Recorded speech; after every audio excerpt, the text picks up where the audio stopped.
അങ്ങനെ ഇന്ന് ജയിലിനുള്ളിൽ നിന്ന് ഒരു ജനപ്രതിനിധി സത്യപ്രതിജ്ഞ ചെയ്തു. കേരളത്തിൻ്റെ രാഷ്ട്രീയ ചരിത്രത്തിൽ ഇങ്ങനെ ഒരു കാഴ്ച ആദ്യമായാണ്. കാപ്പ നിയമപ്രകാരം തടവിൽ കഴിയുന്ന Thiruvananthapuram corporation councillor R Sugathan ഹൈക്കോടതിയുടെ അനുമതിയോടുകൂടി വിയ്യൂർ സെൻട്രൽ ജയിലിൽ നിന്ന് വീണ്ടും കൗൺസിലറായി സത്യപ്രതിജ്ഞ ചെയ്തു. ഈശ്വരനാമത്തിൽ സത്യവാചകം ചൊല്ലി അധികാരമേറ്റ സുഗതന് സത്യവാചകം ചൊല്ലിക്കൊടുത്തത് തിരുവനന്തപുരം മേയർ വി രാജേഷ്. ജയിലിനകത്ത് നടന്ന ഈ ചടങ്ങോടെ കേരളത്തിൻ്റെ ജനാധിപത്യ ചരിത്രത്തിൽ മുമ്പൊരിക്കലും സംഭവിക്കാത്ത ഒരു അധ്യായമാണ് എഴുതി ചേർക്കപ്പെട്ടത്. ജനാധിപത്യത്തിൽ ജനവിധിയെ മാനിക്കേണ്ടത് അനിവാര്യമാണെന്നും അസാധാരണ സാഹചര്യങ്ങളിൽ അസാധാരണ തീരുമാനങ്ങളെടുക്കാൻ കോടതിക്ക് അധികാരം ഉണ്ട് എന്നുമാണ് ഹൈക്കോടതിയുടെ നിരീക്ഷണം. ജയിലിലെ സത്യപ്രതിജ്ഞയോടെ ഒരു നിയമ നടപടി പൂർത്തിയായി. പക്ഷേ അത് അവസാനിച്ചു എന്ന് പറയാനാകില്ല. കാരണം പുതിയ വിവാദങ്ങൾക്ക് തുടക്കമാവുകയാണ്. വലിയ ഒരു ജനാധിപത്യ സംവാദത്തിന് കൂടി ഇവിടെ തുടക്കമാവുകയാണ്. കാപ്പ നിയമപ്രകാരം തടവിൽ കഴിയുന്ന സുഗതന് അടുത്ത 6 മാസം കോർപ്പറേഷൻ കൗൺസിൽ യോഗങ്ങളിൽ പങ്കെടുക്കാനാകുമോ? മേയറോട് അവധി ആവശ്യപ്പെടാമെങ്കിലും അത് പുതിയ പ്രതിസന്ധികൾക്ക് തുടക്കം കുറിക്കുമോ? സുഗതൻ പ്രതിനിധാനം ചെയ്യുന്ന വാടോട്ടുകോണം വാർഡിലെ ജനങ്ങളുടെ പ്രശ്നങ്ങൾ ആര് പരിഹരിക്കും? മേയർ സഹായിക്കും എന്നാണ് ഇപ്പോൾ പറയുന്നത്. പക്ഷേ ഒരു മുഴുവൻ കോർപ്പറേഷൻ്റെ ഭരണ ചുമതലകൾ ഒക്കെ തൻ്റെ ചുമലിലുള്ള മേയർക്ക് ഈ വാർഡിൻ്റെ ദൈനംദിന കാര്യങ്ങളിൽ എങ്ങനെ പൂർണ്ണമായും സമയം ചിലവഴിക്കാൻ ആകും? അതിനുള്ള സംവിധാനം ഉണ്ടോ? സത്യപ്രതിജ്ഞ ചെയ്തെങ്കിലും 6 മാസത്തേക്ക് കൗൺസിൽ യോഗങ്ങളിൽ പങ്കെടുക്കാൻ കഴിയാത്ത ഒരു അവസ്ഥയിലാണ് ഇപ്പോൾ ഈ കൗൺസിലർ. അപ്പോൾ ആ വാർഡിലുള്ള ജനങ്ങളുടെ പ്രാതിനിധ്യം എങ്ങനെ ഉറപ്പാക്കും? ജനാധിപത്യത്തിൻ്റെ അന്തസ്സ് കാത്തുസൂക്ഷിച്ച ചരിത്ര വിധിയാണോ ഇത്? അതോ നിയമത്തിൻ്റെയും ജനവിധിയുടെയും അതിരുകൾ വീണ്ടും നിർവചിക്കപ്പെടേണ്ട ഒരു സാഹചര്യമാണോ ഇവിടെ സംജാതമായിരിക്കുന്നത്? എല്ലാവർക്കും പൊതുവേദിയിലേക്ക് സ്വാഗതം.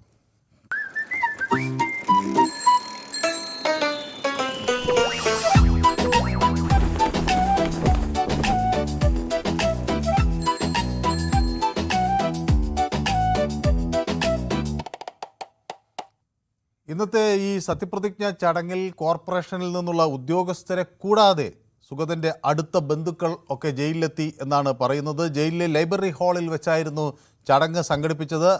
അപ്പോൾ ഇനി 5 വർഷത്തേക്ക് വളരെ ഭംഗിയായ രീതിയിൽ ഭരിച്ച് മുന്നോട്ട് പോകാൻ തങ്ങൾക്ക് കഴിയും എന്ന പ്രതീക്ഷയാണ് അവിടെ മേയർ മാധ്യമങ്ങളോട് പങ്കുവയ്ക്കുന്നത്. അപ്പം മാധ്യമങ്ങൾക്കും ഇന്ന് അതിനകത്ത് പ്രവേശിക്കാം, ജയിലിനകത്ത് പ്രവേശിച്ച് ചടങ്ങുകൾ റിപ്പോർട്ട് ചെയ്യാം എന്ന് കോടതി ഇന്ന് നേരത്തെ വ്യക്തമാക്കിയിരുന്നു. അപ്പം മുമ്പ് ഇവരെല്ലാം സത്യപ്രതിജ്ഞ ചെയ്തിരുന്നു. ആ സത്യപ്രതിജ്ഞ കോടതി അസാധുവാക്കിയ ഘട്ടത്തിലാണ് വീണ്ടും എല്ലാവർക്കും സത്യപ്രതിജ്ഞ ചെയ്യേണ്ടി വന്നത്. അപ്പോൾ ദൈവങ്ങളുടെയും ബലിദാനികളുടെയും ഭാരതാംബയുടെയും ഒക്കെ പേരിൽ നടന്ന സത്യപ്രതിജ്ഞ അസാധുവാണ് എന്ന് കോടതി വ്യക്തമാക്കി. അങ്ങനെ എല്ലാ കൗൺസിലർമാർക്കും വീണ്ടും ആ ഒരു പ്രിസ്ക്രൈബ്ഡ് ഫോർമാറ്റിൽ സത്യപ്രതിജ്ഞ ചെയ്യേണ്ട സാഹചര്യം ഉണ്ടായി. അപ്പോൾ എന്നോടൊപ്പം ഫാദർ സാമുവൽ ചേരുന്നുണ്ട് കോഴിക്കോട്. ഞാൻ തിരുവനന്തപുരത്തുള്ള നമ്മുടെ പ്രേക്ഷകരെ കൂടുതലായി പ്രതീക്ഷിക്കുന്നു. കാരണം അവർക്കായിരിക്കും ഇതിൽ നേരിട്ട് അവരുടെ പ്രശ്നങ്ങൾ പറയാനുള്ളൊരു സാഹചര്യം. അപ്പോൾ അവരെ കൂടി പ്രതീക്ഷിക്കുകയാണ്. ആദ്യം ഫാദർ സാമുവലിലേക്ക്. ഫാദർ സാമുവൽ, ചുരുങ്ങിയ വാക്കുകളിൽ, നമുക്ക് കുറച്ച് പ്രേക്ഷകർ അധികം ഉള്ളതുകൊണ്ടാണ്. Hello, good evening. Good evening father Samuel. ഇതൊരു ചരിത്രപരമായിരിക്കുന്ന ഒരു സത്യപ്രതിജ്ഞയാണ്. കാരണം ഇതുവരെ ഇല്ലാത്തൊരു രീതിയിൽ ജയിലിൽ വെച്ചിട്ട് ഒരു സത്യപ്രതിജ്ഞ ചെയ്യുക എന്നുള്ളത്. പക്ഷെ ഇതിന്റെ ആഫ്റ്റർ എഫക്ട് ഇനി ഭരണപരമായിട്ടുള്ള കാര്യങ്ങൾ വളരെ ചോദ്യചിഹ്നമായി നിൽക്കുകയാണ്. ഇനി നമുക്ക് സമയമൊന്നും കുറവായത് കൊണ്ടാണ്. അപ്പൊ അങ്ങയുടെ അഭിപ്രായം വ്യക്തമാണ്. പ്രതിസന്ധി നിലനിൽക്കുകയാണ്. ഞാൻ നമ്മുടെ ബാലരാമപുരത്ത് ശരത്ത് എന്നോടൊപ്പം ചേരുന്നുണ്ട്. ശരത്തെ, തിരുവനന്തപുരത്ത് ഒരു വാർഡിൻ്റെ സാഹചര്യം എന്താകുമെന്ന വലിയ ആശങ്ക ജനങ്ങൾക്ക് മുന്നിലുണ്ട്. ഒരു കോർപ്പറേഷൻ എന്ന് പറയുമ്പോൾ നമ്മുടെ ദൈനംദിന ജീവിതവുമായി ബന്ധപ്പെട്ട ഒട്ടനവധി വിഷയങ്ങൾ ഒരു വാർഡ് മെമ്പർ നോക്കേണ്ടതുണ്ട്. ഇതൊക്കെ അവതാളത്തിലാകുമെന്നാണോ കരുതേണ്ടത്, അതോ ഇതിനൊക്കെ പരിഹാരമായി എന്നാണോ കരുതേണ്ടത്? ഇതിനു മുമ്പും ജയിലിൽ കിടന്നിട്ടുള്ള ഒത്തിരി സമര നേതാക്കൾ നമുക്കുണ്ട്. ഇവിടെ സ്വാതന്ത്ര്യ സമര കാലഘട്ടത്തിൽ മഹാത്മാഗാന്ധി പോലും ജയിലിൽ കിടന്നിട്ടുണ്ട്. അപ്പൊ അങ്ങനെ നോക്കുമ്പോൾ ശരത്തെ, മഹാത്മാഗാന്ധിജി നമ്മുടെ രാജ്യത്തെ എത്ര ഉന്നതനായ വ്യക്തിയാണ്. നമ്മൾ അദ്ദേഹത്തോട് താരതമ്യം ചെയ്യാൻ ആരെങ്കിലും ഈ രാജ്യത്ത് അർഹനായി ഉണ്ടോ? സുഗതം പോട്ടെ, ശരി. സ്വാതന്ത്ര്യ സമര സേനാനികളായിട്ടുള്ള ഒത്തിരി ആൾക്കാർ ജയിലിൽ കിടന്നിട്ടുണ്ട്. അപ്പൊ ഈ ജയിലിൽ അല്ലെങ്കിൽ അങ്ങനെയുള്ള കാര്യങ്ങൾ ഉണ്ടാക്കി വെക്കുന്ന ജനങ്ങളുടെ കാശ് കൊണ്ട് ജനങ്ങൾക്ക് വേണ്ടിയല്ലേ ഇത് ഉണ്ടാക്കി വെച്ചിരിക്കുന്നത്? അത് ശരിയല്ലേ? അപ്പൊ തീർച്ചയായിട്ടും അവിടെ അങ്ങനെ ഒരു സത്യപ്രതിജ്ഞ നിയമപാലകരുടെ ഇടയിൽ നിന്ന് നടന്നതിനെ പറ്റി ആണ് ചോദിക്കുന്നത്. അപ്പൊ അത് ശരിയായ ഒരു കാര്യം തന്നെയെന്നാണ് എന്റെ അഭിപ്രായം. ശരിയായ കാര്യം കോടതി സമ്മതിച്ചിട്ടാണ്. അപ്പം ഞാൻ ചോദിക്കുന്നത്, പക്ഷേ ഇതോടുകൂടി പ്രശ്ന പരിഹാരമായോ? ബി ജെ പിക്ക് അകത്ത് കോർപ്പറേഷന്റെ ഭരണത്തിൽ അവർ നേരിടുന്ന പ്രതിസന്ധിക്ക് ഒരു പരിഹാരമായോ? അത് ആയിട്ടില്ല, അങ്ങനെ ആയിട്ടില്ല. കാരണം അങ്ങനെ അത്തരത്തിലുള്ള ഒരു കേസിൽ പെട്ട ഒരാളെ വീണ്ടും കൊണ്ടുപോകുന്നതിനോട് എനിക്ക് യോജിപ്പില്ല. കാരണം നിയമം പാലിക്കേണ്ട ആൾക്കാരാണല്ലോ നമുക്കൊരു ഭരണത്തിലേക്ക് വരേണ്ടത്. അപ്പൊ കുറച്ചുകൂടെ അവര് ഗൗരവമായിട്ടുള്ള തീരുമാനം എടുക്കണമെന്നാണ് എന്റെ ഒരു അഭിപ്രായം. ശരി, വ്യക്തമാണ്. ശരത്തിന്റെ പ്രതികരണം വ്യക്തമാണ്. അപ്പോൾ എന്നോടൊപ്പം ഷിജു ചേർന്നിട്ടുണ്ട്. ഷിജു പറയുന്നത് this is nothing but glorifying A criminal എന്നൊരു പരാജയമാണ് അവിടെ ഉന്നയിക്കുന്നത്. ഗോമാതാജി എന്നോടൊപ്പം ചേർന്നിരിക്കുന്നു. ഭാരത് മാതാ കി ജയ് എന്ന് പറയുന്നുണ്ട്. റോസാ പുഷ്പങ്ങൾ അയക്കുന്നുണ്ട്. എനിക്ക് ഹൃദയം അയക്കുന്നുണ്ട്. നമസ്കാരം പറയുന്നുണ്ട്. Thank you ഗോമാതാജി.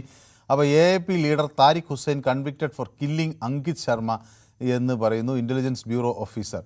ഇത് ചർച്ച ചെയ്യേണ്ട വിഷയമല്ലേ എന്ന് ചോദിക്കുന്നു. എല്ലാ വിഷയങ്ങളും ചർച്ച ചെയ്യേണ്ടതാണ്. പ്രത്യേകിച്ച് ഈ രാഷ്ട്രീയ നേതാക്കൾ ആരെങ്കിലും കൊലപ്പെടുത്തുന്ന കാര്യമാണെങ്കിൽ അതെല്ലാം ചർച്ച ചെയ്യേണ്ട വിഷയങ്ങൾ തന്നെ, അതിലൊന്നും തർക്കമില്ല. അപ്പോൾ നമ്മുടെ ശശിധരൻ പിള്ളയുടെ ഞാൻ തിരയുകയായിരുന്നു. അപ്പോൾ വന്നിട്ടുണ്ട്. അദ്ദേഹം പറയുന്നത് പൊതുവേദിയിൽ നിരന്തരം അപ്രത്യക്ഷനാകുന്നു മനു എന്നാവും. അപ്പോൾ മനു പൊതുവേദിയിൽ നിന്ന് നിരന്തരം അപ്രത്യക്ഷനാകുന്നു. ഇതിൽ പ്രതിഷേധിച്ച് ഞാൻ പൊതുവേദിയിലേക്ക് തൽക്കാലം വിളിക്കേണ്ട എന്ന് തീരുമാനിച്ചു. അപ്പോൾ എൻ്റെ കമൻറ്റുകൾ വായിക്കുമെന്ന് പ്രതീക്ഷിച്ചു. അങ്ങനെ ശശിധരൻ പിള്ള ഇത് ഞാൻ പലതരത്തിലുള്ള പ്രതിഷേധങ്ങൾ കണ്ടിട്ടുണ്ട്. എന്തുകൊണ്ടാണ് ഇങ്ങനെയൊരു പ്രതിഷേധം എന്ന് എനിക്കറിയില്ല. ഏതായാലും അത്തരം പ്രതിഷേധങ്ങളുടെ ആവശ്യമൊന്നുമില്ല. അങ്ങ് ദയവായി നമ്മുടെ പൊതുവേദിയുടെ സ്ഥിരം പ്രേക്ഷകരാണ്, നമ്മുടെയൊക്കെ ഹൃദയത്തിലുള്ള ആളാണ്. അപ്പോൾ അങ്ങ് പ്രതിഷേധിക്കേണ്ട ഒരു സാഹചര്യം ഇവിടെ ഉണ്ടായിട്ടില്ല. ഞാൻ 2-3 ദിവസം ചില വീട്ടിലെ ആവശ്യങ്ങൾക്ക് വീട്ടിലേക്ക് പോയിന്നേ ഉള്ളൂ. ഓക്കെ. അപ്പോൾ ഭാവിയിൽ കോർപ്പറേഷൻ യോഗങ്ങളും ഇനി ജയിലിൽ വെച്ച് നടത്താം എന്നാണ് ശ്രീ ശശിധരൻ പിള്ളയുടെ പുതിയ ഒരു നിർദ്ദേശം. കൊള്ളാം. അപ്പോൾ ഉസ്ബെക്കിസ്ഥാൻ വിഷയത്തിൽ ചർച്ച കാണുമോ എന്ന് ചോദിക്കുന്നുണ്ട് ഗോമാതാജ്. ഉസ്ബെക്കിസ്ഥാനിലൊരു വിദ്യാർത്ഥിനിയെ കൊലപ്പെടുത്തിയല്ലോ. അപ്പോൾ അവരെ മതപരിവർത്തനത്തിന് വേണ്ടി നിർബന്ധിച്ചാണ് കൊലപ്പെടുത്തിയത് എന്ന തരത്തിലുള്ള പ്രതികരണങ്ങൾ അവരുടെ കുടുംബക്കാരിൽ നിന്നും ഒക്കെ വന്നിട്ടുണ്ട്. അപ്പോൾ അത് ഒരു വലിയ വിഷയം തന്നെയാണ്. അത് നോക്കാം നമ്മുടെ നാട്ടിൽ പോലീസ് എന്താണ് അത് സംബന്ധിച്ച് കണ്ടെത്തുന്നതെന്ന്. രാജേന്ദ്രൻ എന്നോട് പറയുന്നത് the real picture of Indian democracy and power judiciary and the power of judiciary എന്ന് പറയുന്നു. ജയകുമാർ എന്നോടൊപ്പം ചേർന്നിട്ടുണ്ട്. നമസ്കാരം എന്ന് പറയുന്നു. ശ്രീ MN മുരളീധരൻ നായർ നമ്മുടെ സ്ഥിരം പ്രേക്ഷകൻ എന്നോടൊപ്പം ഉണ്ട്. നമസ്കാരം എന്ന് പറയുന്നു. യഥാർത്ഥത്തിൽ ഇത്തരത്തിലുള്ള ഗുണ്ടയെ ചുമക്കേണ്ടത് നോക്കേണ്ടത് ആവശ്യം BJPക്ക് ഉണ്ടോ എന്നതാണ് എൻ്റെ ഒരു സംശയം. ഏതായാലും BJPക്ക് ഇയാൾ ഒരു ബാധ്യതയാണ് എന്ന് ശ്രീ സദാശിവൻ എന്നോട് പറയുന്നു. അഞ്ജു എലിസബത്തിന് ഇതൊരു ചരിത്ര നേട്ടമാണ്. ശ്രീ MN മുരളീധരൻ നായർ നമുക്കൊപ്പം ഉണ്ട്. അതോടൊപ്പം തന്നെ പ്രമോദ് നാണു എന്നോട് പറയുന്നു കോടതി വിധി നമ്മൾ മാനിക്കുന്നു എന്ന് പറയുന്നു. സന്തോഷ് പരിപ്പായി എന്നോട് പറയുന്നു എന്തെല്ലാമാണ് ഈ കൊച്ചു കേരളത്തിൽ നടക്കുന്നത്, ഇനി എന്തൊക്കെ കാണാൻ കിടക്കുന്നു എന്നാണ് നമ്മുടെ സന്തോഷ് പാരിപ്പായി എന്നോട് പറയുന്നത്. ഡൊണാൾഡ് ഡക്ക് വന്നിട്ടുണ്ട് കേട്ടോ. വിഷമിക്കേണ്ട, ഇവ വെറും ആരോപണങ്ങൾ മാത്രമാണ്, ഇതുവരെ തെളിയിക്കപ്പെട്ടിട്ടില്ല. സുഗതൻ നിരപരാധിയാണെന്ന് തെളിഞ്ഞ് പുറത്തു വരും എന്ന് ആണ് ഡൊണാൾഡ് ഡക്കിൻ്റെ ഒരു പ്രതീക്ഷ. ഏതായാലും അത് കേസുമായി ബന്ധപ്പെട്ട കാര്യമാണല്ലോ. പക്ഷേ കാപ്പ എന്ന് പറയുന്നത് ഒരാളെ ഒരു റൗഡി അല്ലെങ്കിൽ സ്ഥിരം പ്രശ്നക്കാരൻ, ഇത്തരം ഒരാൾ പുറത്തിറങ്ങി നടന്നാൽ പ്രശ്നമാണ് എന്നുള്ളത് കൊണ്ടാണല്ലോ പിടിച്ച് അകത്തിടുന്നത്. അപ്പോൾ അങ്ങനെ ഒരു ബോർഡ് ഒരാളെ കാപ്പ കേസിൽ അയാൾ അകത്ത് കിടക്കണം എന്ന് വിധിക്കപ്പെടുന്ന ഒരാൾ നമ്മുടെ ജനപ്രതിനിധി ആകുമ്പോൾ അതിലെവിടെയോ എന്തൊക്കെയോ കുഴപ്പങ്ങളില്ലേ ഡൊണാൾഡ് ഡക്ക്? അതാണ് ഞാൻ ചോദിക്കുന്നത്. അപ്പോൾ UDF ഞെട്ടും LDF ഞെട്ടും എന്നൊക്കെയാണ് പറയുന്നത് യഥാർത്ഥ വിധി വരുമ്പോൾ. ജോൺ എബ്രഹാം ജർമ്മനിയിൽ നിന്ന് എന്നോടൊപ്പം ചേരുന്നു കേട്ടോ. Shri John Abraham, thank you so much. അപ്പോൾ ജർമ്മനിയിൽ നിന്ന് എന്നോടൊപ്പം ചേരുന്നു എന്ന് പറയുന്നു, വളരെയധികം സന്തോഷം. അപ്പോൾ നമ്മുടെ ഒരുപാട് മലയാളികൾ ഇപ്പോൾ ജർമ്മനിയിലുണ്ട്. പലരും ജർമ്മനിയിൽ പുതിയ പുതിയ സാധ്യതകൾ കണ്ടെത്തുന്നു. അപ്പോൾ ജോൺ എബ്രഹാം ജർമ്മനിയിൽ നിന്ന് എന്നോട് പറയുന്നത് this is the power of judiciary എന്ന് പറയുന്നു. So anyway nice to hear from you John Abraham. Is joining us from Germany. Kaapa case പ്രതിക്ക് ജയിലിനുള്ളിൽ സത്യപ്രതിജ്ഞ അവസരം ഒരുക്കി കൊടുത്ത കോടതി നടപടിയോട് തിരുവനന്തപുരത്തെ ജനങ്ങളുടെ കടുത്ത അവഗണനയാണ് എന്ന് ജയകുമാർ എന്നോട് പറയുന്നു. ഗോപാലകൃഷ്ണ കേശവൻ പിള്ള എന്നോട് പറയുന്നു this case is LDF UDF conspiracy എന്ന് ആണ് ഗോപാലകൃഷ്ണൻ കേശവൻ പിള്ളൈ പറയുന്നത്. അവർ രണ്ടുപേരും കൂടി നടത്തിയ ഗൂഢാലോചനയാണെന്ന് പറയുന്നു. Sugathan is outside, if Sugathan is outside still he will never look after his ward rather than busy with goon activities എന്നുള്ള ചില പ്രയോഗങ്ങൾ വരുന്നു. Afzal Ansari, Amritpal Singh both took oath in 2024. അതെ അതെ, പലരും ഇത്തരത്തിൽ ചെയ്തിട്ടുണ്ട്. രാധാകൃഷ്ണൻ PR എന്നോട് പറയുന്ന ഒരു വാർഡ് കൗൺസിലറെ കള്ളക്കേസിൽ കുടുക്കിയല്ല, ഒരു നല്ല സുപ്രഭാതം നാളെ വിരിയും എന്ന് രാധാകൃഷ്ണൻ PR എന്നോട് പറയുന്നു. ശിവൻകുട്ടി പറയുന്നു സുഗതൻ രാജിവെക്കുന്നതാണ് നല്ലത് എന്നാണ് പറയുന്നത്. അപ്പോൾ എന്നോടൊപ്പം നമ്മുടെ അജയൻ ചേരുന്നുണ്ട്, എറണാകുളം. ശ്രീ ജയൻ, ഹലോ, നമസ്കാരം. നമസ്കാരം. ശ്രീ ജയന്, വളരെ ഒരു ഗൗരവമായിട്ടുള്ള സംഭവമാണ് നമ്മളിപ്പോ ചർച്ച ചെയ്യുന്നത്, അല്ലേ? ഇതിൽ ഗൗരവമില്ലേ? എന്താണ് എനിക്ക് തോന്നുന്നത്? അപ്പൊ ഞാനൊരു കാര്യം എന്ന് വെച്ച് കഴിഞ്ഞാൽ, ഒരു വ്യക്തിക്ക് കാപ്പ ചുമത്തുന്നത് എന്തിനാണ്? ആ വ്യക്തി ഒരു സമൂഹത്തിന് വളരെ പ്രശ്നക്കാരാണ്. ആ ഒരു സമൂഹത്തിൽ അയാൾ മുഖേന ഒരുപാട് പേർക്ക് ജീവിക്കാൻ പറ്റാത്ത അവസ്ഥ വരിക, അല്ലെങ്കിൽ അയാളെ കൊണ്ട് പൊറുതിമുട്ടുക, അങ്ങനെയുള്ള തുടർച്ചയായി വീണ്ടും കുറ്റകൃത്യങ്ങളിൽ ഏർപ്പെടും എന്ന ആശങ്ക. അല്ലല്ല, ഈ ഒരു കാപ്പ ചുമത്തുന്നത് അത്രയേറെ കുറ്റവാളിയാണ്. അപ്പൊ ഇങ്ങനെയുള്ള ഒരു കുറ്റവാളി എങ്ങനെയാണ് ഒരു വാർഡ് മെമ്പറായിട്ട് ജയിച്ചു തന്നെ? അപ്പൊ ഒരു വ്യക്തി ജയിച്ചു വന്നെങ്കിൽ അയാൾ ആ നാട്ടിൽ ആർക്കും ഉപദ്രവങ്ങളൊന്നും ഉണ്ടാക്കിയിട്ടില്ല എന്നുള്ളൊരു വിജയത്തല്ലേ അദ്ദേഹത്തിന്റെ വിജയം? അത് അങ്ങനെയും പറയാം. ആണല്ലോ. അപ്പൊ അങ്ങനെ വിജയിച്ചു വരുന്ന വ്യക്തി, അപ്പൊ ഇതിനകത്ത് പ്രത്യേകിച്ച് എന്താന്ന് വെച്ച് കഴിഞ്ഞാൽ, ഉയർന്നു വരുന്ന ഒരു നേതാവിനെ ഇല്ലാണ്ടാക്കാനും അല്ലെങ്കിൽ കഴിവുള്ള ആൾക്കാരെ ഇല്ലാണ്ടാക്കാനും ഒരുപാട് ഇപ്പൊ പറഞ്ഞ നമുക്ക് കാണുന്നല്ലോ, ദൂരം സ്ത്രീകൾ ഉപയോഗിച്ചും വ്യക്തിഹത്യ ചെയ്തും ഒരുപാട് നേതാക്കന്മാർ തെക്കോട്ട് വടക്കോട്ട് ഓടും നമ്മൾ കഴിഞ്ഞ സീസണിൽ കണ്ടാണല്ലോ. അത് ഞാൻ സമ്മതിച്ചു ജയൻ. പക്ഷെ ഈ നമ്മുടെ ഇതിന് മുന്നേ ചില സംഭവങ്ങൾ ഉണ്ടായല്ലോ നമ്മുടെ കേരളത്തിൽ. അപ്പൊ മുമ്പുണ്ടായിട്ടുണ്ടല്ലോ. അപ്പൊ പക്ഷെ നിങ്ങളുടെ നിലപാട് ഇതായിരുന്നില്ല. കാരായി രാജനും കാരായി ചന്ദ്രശേഖരനും ഒക്കെ അവർ നിരപരാധികളാണ്, പാവങ്ങളാണ്, ഫസൽ വധക്കേസിൽ ഇവരെ പ്രതികളാക്കരുത് എന്നൊരു നിലപാട് അന്ന് മറുപക്ഷത്തിനുണ്ടായില്ല. അവിടെയാണ് ഈ ആശയക്കുഴപ്പം വന്നത്. ഇപ്പൊ നിങ്ങൾ പറഞ്ഞത് തന്നെ നിങ്ങൾ മാറ്റി പറയുകയാണോ എന്നുള്ള ഒരു ചോദ്യം അവർക്ക് നേരെ വരികയല്ലേ?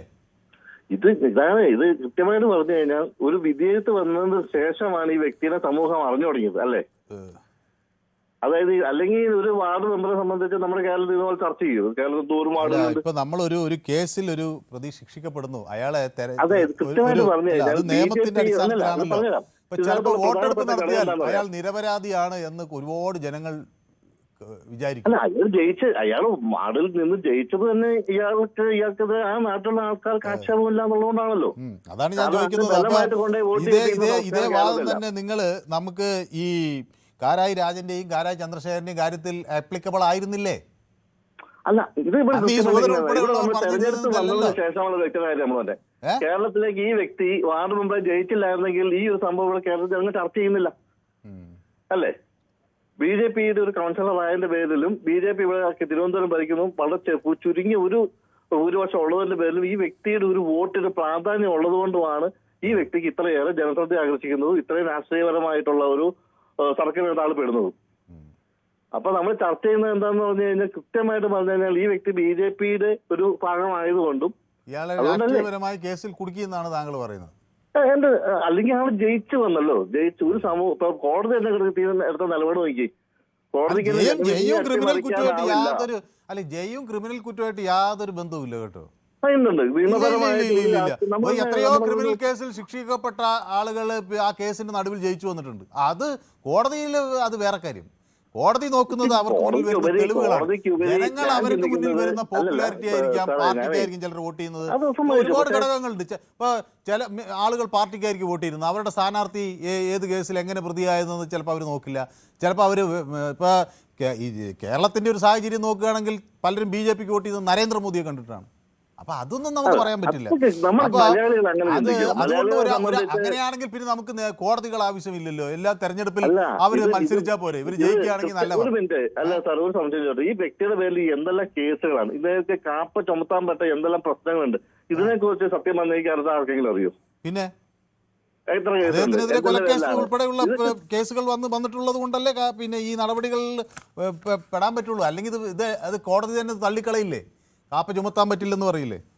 ഈ കാപ്പ ചുമത്തുക എന്ന് പറയുന്നത് ശരിക്കും പറഞ്ഞു കഴിഞ്ഞാൽ ആ നാട്ടിലുള്ള വ്യക്തികളെ സംബന്ധിച്ച് ഒരു സമൂഹത്തിന് ഒരു വ്യക്തി പ്രശ്നക്കാരനാണെങ്കിലാണ് കാപ്പ ചുമത്തുന്നത്. ഇപ്പൊ ഗുണ്ടാ ലിസ്റ്റ് പറയാറ് വലിയ തല്ലുക, ഒരു വീട്ടിൽ അല്ല പെണ്ണുങ്ങളെ ഉപദ്രവിക്കുക, അല്ലെങ്കിൽ നാട്ടുകാർക്ക് ശല്യം ഉണ്ടാക്കുക, അങ്ങനെയുള്ള ക്രിമിനൽ പ്രശ്നങ്ങൾ ചെയ്യുന്ന ഒരു വ്യക്തിനെയാണ് നോർമലി കാപ്പ ചുമത്തുക അല്ലെങ്കിൽ കൊലക്കേസ് പ്രതിയല്ലേ?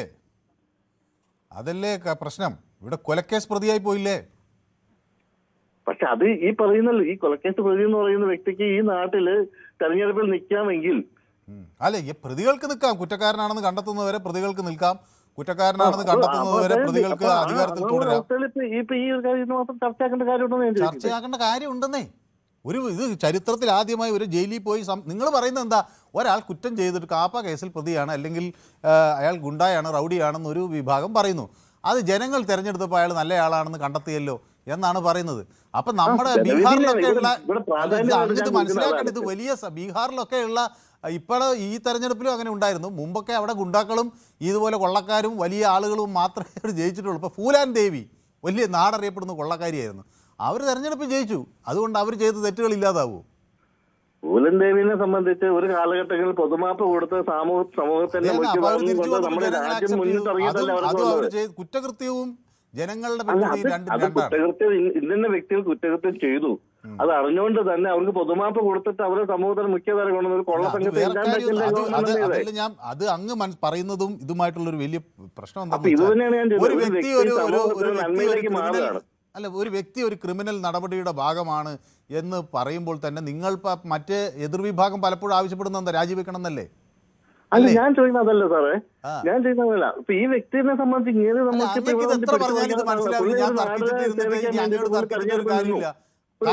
അങ്ങ് പറയുന്നത് ഒരാൾ കൊലക്കേസ് പ്രതിയാണ്, അയാൾ തെരഞ്ഞെടുപ്പിൽ ജയിച്ചാൽ അയാളെ വെറുതെ വിടണമെന്നാണ് അങ്ങ് പറയുന്നത്. അത് നമ്മുടെ നാട്ടിൽ നിന്ന് ഒരു പ്രായോഗികമായ കൊലക്കേസിൽ പ്രതിയാണെങ്കിൽ അയാൾ ശിക്ഷിക്കപ്പെട്ടിട്ടുണ്ടോ?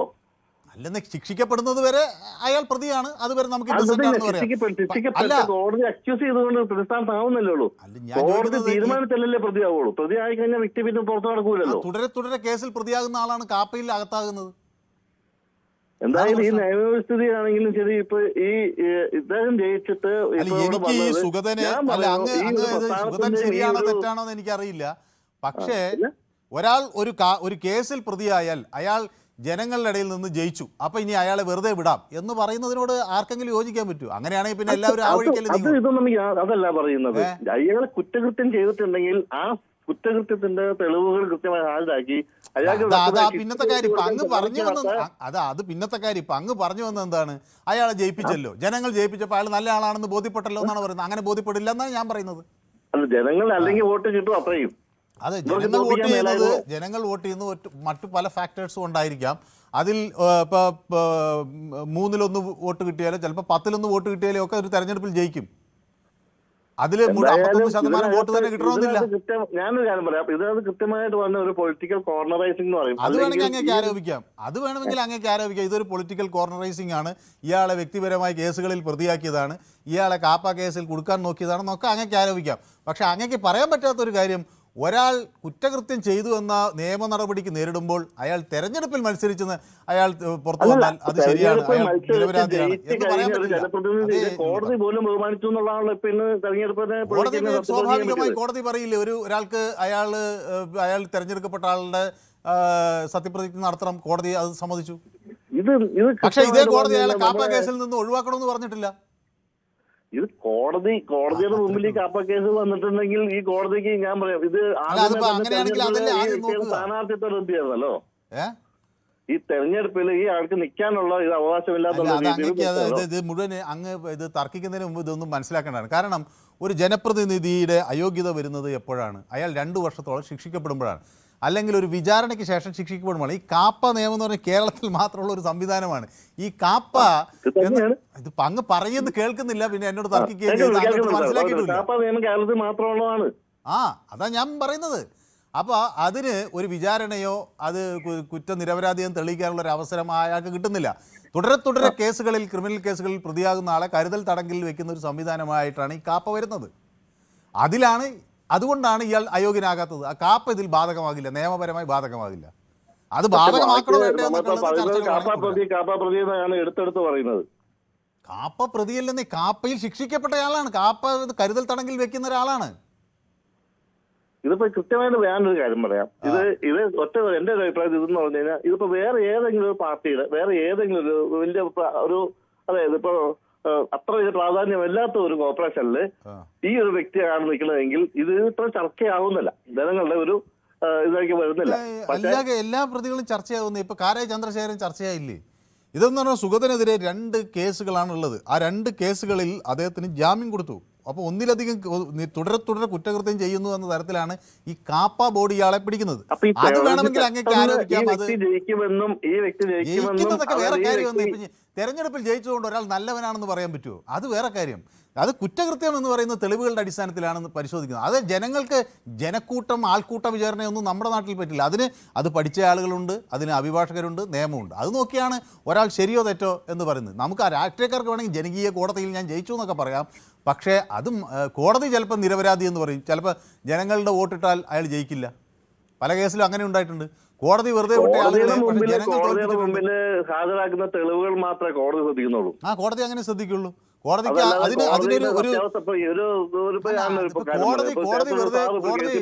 കോടതി വെറുതെ വിട്ട ആളുകളെ പലരെയും ജനങ്ങൾ ശിക്ഷിച്ചിട്ടുണ്ട്, തെരഞ്ഞെടുപ്പ് തോൽപ്പിച്ചിട്ടുണ്ട്. അപ്പൊ ഇത് തന്നെയാണ്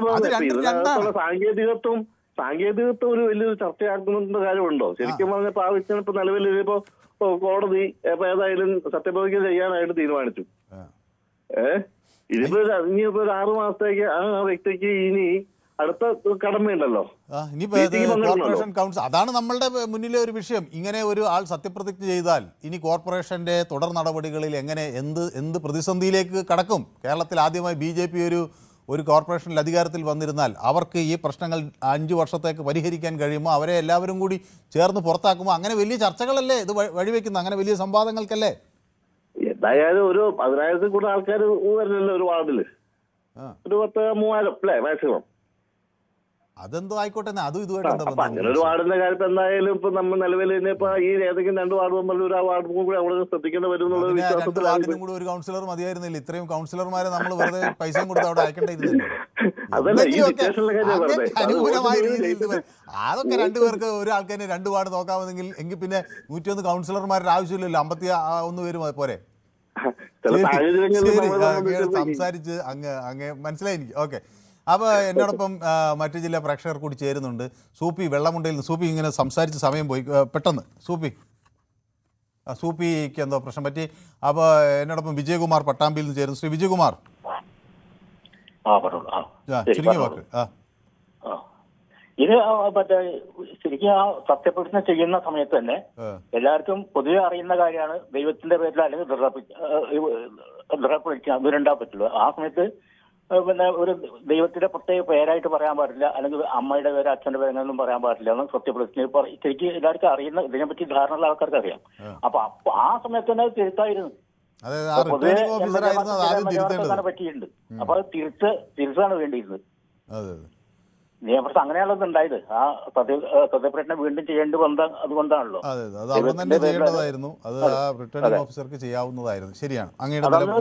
തിരുത്താമായിരുന്നു ആ സമയത്ത്.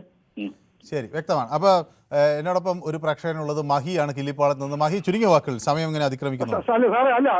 അങ്ങനെ പറഞ്ഞ നേരത്തെ ഒരു പാർട്ടി 10 മിനിറ്റ് കൊടുത്ത് ഞാൻ തിരുവനന്തപുരത്തോളാണ് ചുറ്റിക്കകത്തുള്ള എനിക്ക് വളരെ 2-3 കാര്യമുണ്ട് സാർ കേൾക്കണം. സാറേ ആദ്യം മേയറിന് ഭരിക്കാൻ സമയമുണ്ടാകും, സമയമില്ല. ഇവിടെ വ്യവസ്ഥ എടുക്കാൻ ഞങ്ങൾ മാസം 400 കൊടുത്തു, ഒരാഴ്ച ഒരിക്കാറ് വരിക. മറ്റേ ദിവസം വരും, ഞായറാഴ്ച സംഭവിക്കും, ബാക്കിയുള്ള വരും. പിന്നെ വ്യാസം നമ്മൾ കിള്ളിപ്പാർന്നിട്ട് 8 കിലോമീറ്റർ വേസ്റ്റ് കൂടി ഇറക്കുന്നതാണ്. പതുക്കെ എന്ന് പറഞ്ഞാൽ എനിക്ക് മനസ്സിലാവും, എനിക്ക് ക്ലിയർ ആവുന്നില്ല അങ്ങ് എന്താ പറയണത്. അല്ല, ഞാൻ ഇവിടെ പൈപ്പിൽ വെള്ളം വന്നിട്ട് ഈ കോപ്പറേഷൻ വന്ന പൈപ്പിൽ വെള്ളമില്ല. ഞങ്ങളവിടെ എത്ര വളർച്ചയായാലും ഞങ്ങളെ കിള്ളിപ്പാറയിൽ വെള്ളമില്ല. ഇപ്പൊ 2 മാസമായി. പിന്നെ വേസ്റ്റ് എടുക്കുന്ന ആളില്ല. ഈ സ്ത്രീകൾക്ക് 4 മാസം 400 കൊടുക്കുക, അവരില്ല. വേസ്റ്റ് എടുക്കാൻ ആളില്ല, വെള്ളമില്ല. വെള്ളമൊക്കെ വാട്ടർ അതോറിറ്റിയുടെ ഉത്തരവാദിത്തമില്ല. അങ്ങ് എന്താണ് ഒരു വാട്ടർ അതോറിറ്റി? കോർപ്പറേഷന്റെ ആളല്ല, കോർപ്പറേഷന്റെ ആളല്ല. വാട്ടർ അതോറിറ്റിക്കല്ലേ ബില്ലടയ്ക്കുന്നത് എന്നാണ് മേയർ ചോദിക്കുന്നത്. വാട്ടർ അതോറിറ്റിയെ നിങ്ങൾ ഇതുവരെ വെള്ളമില്ല എന്നുള്ളതൊക്കെ പറഞ്ഞു വാട്ടർ അതോറിറ്റി പരാതി കൊടുക്കാത്തതെന്ന് അവർ ചോദിക്കുന്നത്. ഒരു മാസം കൊണ്ട് വന്ന ആളുകൾക്ക് വെള്ളം അങ്ങനെ തടഞ്ഞു വെക്കാൻ പറ്റുമോ? അത് എനിക്ക് തോന്നുന്നില്ല. അത് അവിടെ പൈപ്പും കാര്യങ്ങളൊക്കെ എത്രയോ. അപ്പൊ ശരി, അങ്ങ് പറയുന്നത് എന്താന്ന് ക്ലിയർ ആവാത്തതുകൊണ്ടാണ്. ജിജോ എന്നോടൊപ്പം ചേരുന്നു, തിരുവനന്തപുരത്ത്. ജിജോ എവിടുന്നാ തിരുവനന്തപുരത്ത്? ഞാൻ പറയുന്നത് ഇപ്പൊ പുറത്തിറങ്ങുമ്പോഴത്തേക്ക് ഒരു പരമോന്ന ബഹുമതിയായ ഒരു ഭാരതരത്നോ ഒരു പത്മശ്രീയും പത്മഭൂഷണും കൂടെ കൊടുത്ത് സ്വീകരിക്കണം. അതാണ് സർക്കാർ ചെയ്യാനുള്ളത്. ശരി. ഒരു കാപ്പ കേസിലെ പ്രതിക്ക് ജയിലിൽ സത്യപ്രതിജ്ഞ ചെയ്യാനുള്ള സൗകര്യം ചെയ്തോടെ സർക്കാരിൻ്റെ അടുത്താണ് എന്റെ ചോദ്യം. അല്ല, അതുകൊണ്ട് കോടതി ഉത്തരവുണ്ട്. കോടതി ഉത്തരവിട്ടാൽ പിന്നെ സർക്കാരിന് അത് ചെയ്തു കൊടുക്കാതിരിക്കാൻ പറ്റും. കോടതിയല്ലേ പറയുന്നത്, ഹൈക്കോടതിയല്ലേ പറയുന്നത്. അല്ല, കോടതി പറഞ്ഞിരുന്നാലും നമുക്ക് PC വെച്ച് വാദിക്കാമായിരുന്നല്ലോ. അത് വേറെ കാര്യം. പക്ഷെ കോടതി അതിനെ നിരീക്ഷിച്ചത് ജനവിധി മാനിക്കേണ്ടി വരും. അപ്പോൾ അത് ചെയ്യണമെന്നത് മാത്രമല്ല, മറുപക്ഷത്തിന്റെ വലിയ ആരോപണം അവർ അയാളെ കള്ളക്കേസിൽ കുടുക്കിയെന്നാണല്ലോ. മറുപക്ഷത്തിന്റെ ആരോപണം അയാളെ കള്ളക്കേസിൽ കുടുക്കിയാണ്. ഈ പ്രതിയായ വ്യക്തിയാണ് ഒരു കള്ളക്കേസിൽ കുടുക്കി പോണത്. രണ്ട് കൊലക്കേസിൽ പ്രതിയെ, അത് കള്ളക്കേസാണെന്നാണ് പറയുന്നത്, അദ്ദേഹത്തിനെതിരെ ചുമത്തിയത്. അതാണല്ലോ അവരുടെ വാദം. അതൊന്നും അറിയില്ല. പക്ഷേ അദ്ദേഹം കുറ്റം ചെയ്തിട്ടുണ്ടോ എന്നെല്ലാം കോടതിയാണ് തീരുമാനിക്കേണ്ടത്. പക്ഷേ ഞാൻ പറയുന്ന അദ്ദേഹത്തിൻ്റെ വാദം അങ്ങനെയായിരുന്നു എന്ന് പറയാം. അതുകൊണ്ട് കോടതി അനുമതി കൊടുത്തു. അപ്പോൾ സർക്കാരിന് അത് ചെയ്യാതിരിക്കാൻ നിർവാഹമില്ലല്ലോ. അപ്പോൾ ഏതായാലും അങ്ങ് പറഞ്ഞത് പിന്നെ അതേ ആരോപണം നമ്മുടെ മുൻമന്ത്രി വി ശിവൻകുട്ടിയും പറഞ്ഞിട്ടുണ്ട്. അദ്ദേഹവും പറഞ്ഞത് ഇത് സർക്കാരിനൊരു വലിയ സലാം എന്ന് കൊടുക്കുകയാണ്. ഈ ചരിത്ര നിമിഷം സാധ്യമാക്കാൻ സൗകര്യമൊരുക്കി കൊടുത്ത UDF സർക്കാരിന് അഭിവാദ്യങ്ങൾ എന്ന് പറഞ്ഞ് പരിഹസിക്കുകയാണ്. കാപ്പ കേസ് പ്രതി സുഗതൻ ജയിലിൽ സത്യപ്രതിജ്ഞ ചെയ്തതിനെതിരെ ആണ് ജനവിധിയുടെ പവിത്രത കാത്തു സൂക്ഷിക്കേണ്ടതിന് പകരം ജയിലിന്റെ 4 ചുവരുകൾക്കുള്ളിൽ ഒരു ജനാധിപത്യ വിധി ജയിലിൽ നടത്തേണ്ടി വരും. ഇങ്ങനെയാണ് കാര്യങ്ങൾ പോകുന്നെങ്കിലേ ചിലപ്പോൾ കൗൺസിൽ യോഗങ്ങൾ അവിടെ നടത്തേണ്ടി വരും. ശരി, നമ്മളെ കാലഘട്ടം എങ്ങനെയാണ് സാറേ പോകുന്നതെങ്കിൽ അവിടെ വെച്ച് നടത്തുന്നതാണ് നല്ലത് അല്ലേ? നമുക്കത് പേടി വരുന്നുണ്ട് ജീവിക്കാനായിട്ട് ഇവിടെ. ഇതെന്തൊക്കെ ആയി തീരുമെന്ന കാര്യങ്ങളെ. ശരി, വ്യക്തമാണ്. ജനാധിപത്യമൊക്കെ പോയോ സാറേ ഇവിടെ നാട്ടില്? സാറിന്റെ അഭിപ്രായം എന്താണ്? ഏതാ ഇവിടെ ജനാധിപത്യം ഒന്നും ഇല്ല ഇപ്പോഴും. ജനാധിപത്യത്തിൽ ഞാനിപ്പോഴും കുറച്ച് വിശ്വസിക്കട്ടെ. ഇത് ജനങ്ങൾ ഇത് തിരഞ്ഞെടുക്കുമ്പോൾ ഉള്ള കുഴപ്പമാണ്, നമ്മൾ ശ്രദ്ധിക്കണം എന്നാണ് എൻ്റെ ആഗ്രഹം. ഓക്കെ, സമയം ഇങ്ങനെ അതിക്രമിക്കുന്നതുകൊണ്ടാണ്. ഓക്കെ, അപ്പോൾ അത് രാധാകൃഷ്ണൻ PR എന്നോട് പറയുന്നത് ഒരു വാർഡ് കൗൺസിലറെ കള്ളക്കേസിൽ കുടുക്കിയല്ല അതല്ലേ എന്ന് ചോദിക്കുന്നു. സത്യം നാളെ വരും എന്നൊക്കെയാണ് പറയുന്നത്. സുഗതൻ രാജിവെക്കുന്നതാണ് നല്ലതെന്നാണ് ശിവൻകുട്ടി CR പറയുന്നത്. മുരളീധരൻ അപ്പോൾ നമ്മുടെ ഗുണ്ടയെ തെരഞ്ഞെടുത്ത നാട്ടുകാർ അനുഭവിക്കട്ടെ എന്ന് അജീവ് മാനന്തവാടി എന്നോട് പറയുന്നുണ്ട്. ശശിധരൻ പിള്ളൈ, പങ്കജാക്ഷൻ നായർ പതിവ് പോലെ എനിക്ക് പൂക്കളും ഹൃദയമൊക്കെ അയക്കുന്നുണ്ട്.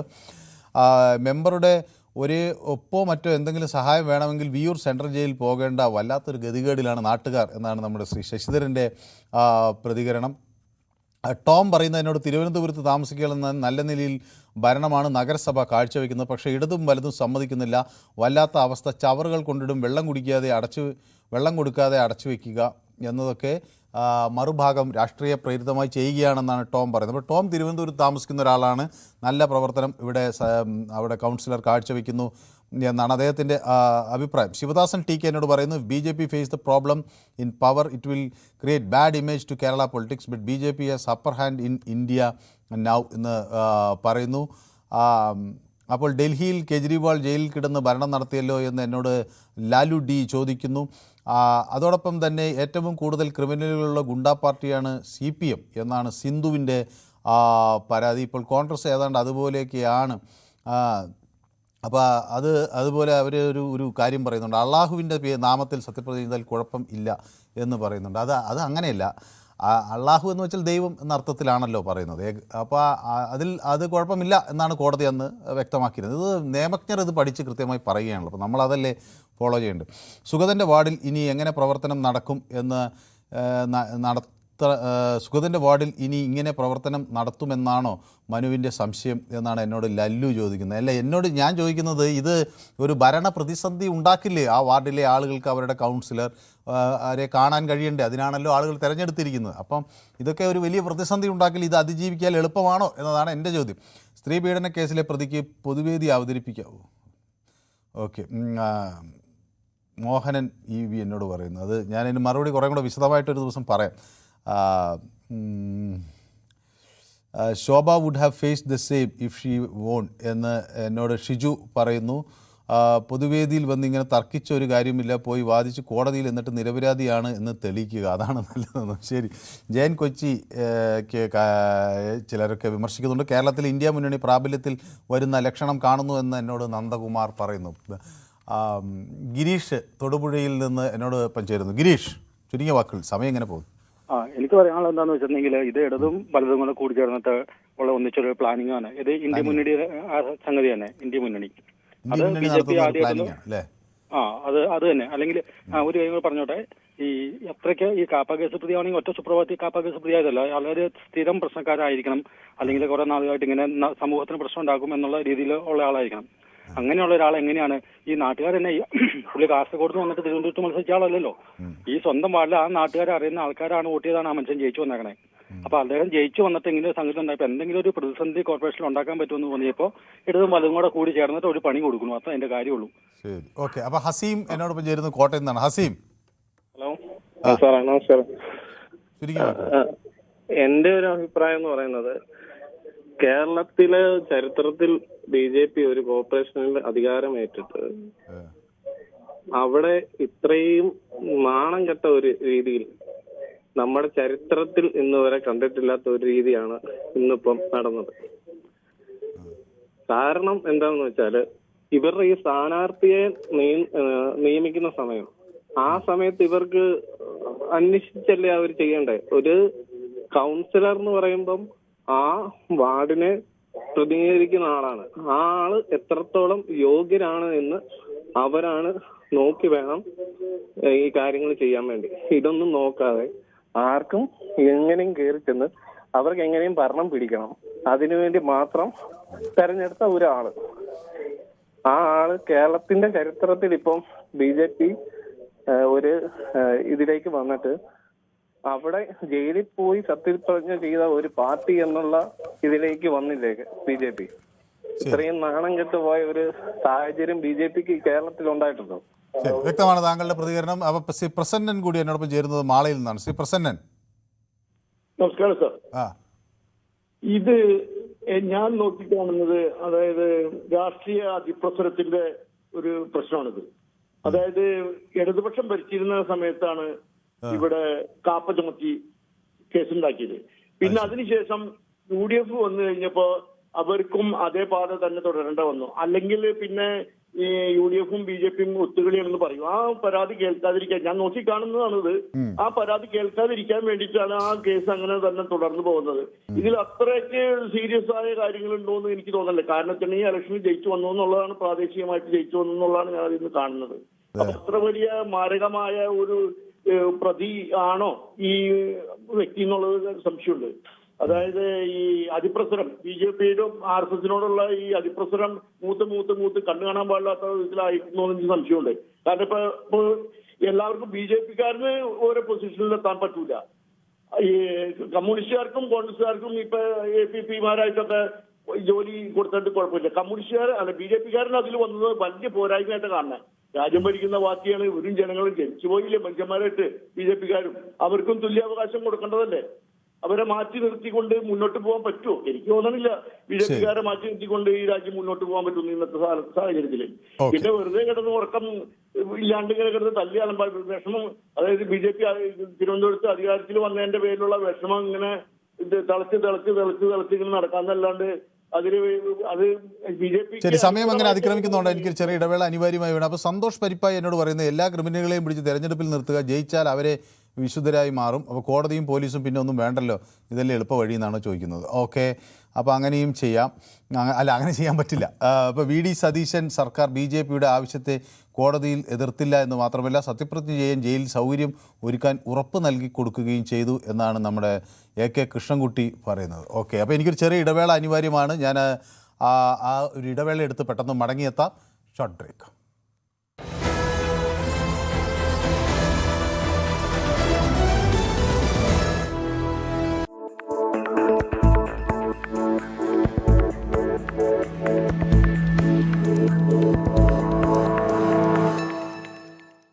ഇന്ത്യൻ സാമ്പത്തിക രംഗവും ഭരണനിർവഹണ സംവിധാനങ്ങളും ഡിജിറ്റൽ യുഗത്തിന്റെ അടുത്ത ഘട്ടത്തിലേക്ക് ചുവട് വെക്കുകയാണ്. ഓരോ ധനകാര്യ വർഷത്തിന്റെയും പകുതി അടയാളപ്പെടുത്തുന്ന ജൂലൈ മാസം സാധാരണയായി പുതിയ സാമ്പത്തിക അച്ചടക്കങ്ങളുടെയും പരിഷ്കാരങ്ങളുടെയും തുടക്കമാകാറുണ്ട്. ഈ വർഷവും അതിൽ ഒട്ടും കുറവല്ല. രാജ്യത്തെ സാധാരണക്കാരായ സാധാരണ പൗരന്മാർ മുതൽ വൻകിട നികുതിദായകർ വരെയും, നിത്യേന UPI ഇടപാടുകൾ നടത്തുന്നവർ മുതൽ ഇന്ത്യൻ റെയിൽവേയിൽ യാത്ര ചെയ്യുന്നവർ വരെയും അറിഞ്ഞിരിക്കേണ്ട വിപ്ലവകരമായ നിരവധി മാറ്റങ്ങളാണ് ജൂലൈ 1 മുതൽ രാജ്യത്ത് പ്രാബല്യത്തിൽ വരുന്നത്. വരുന്നത്.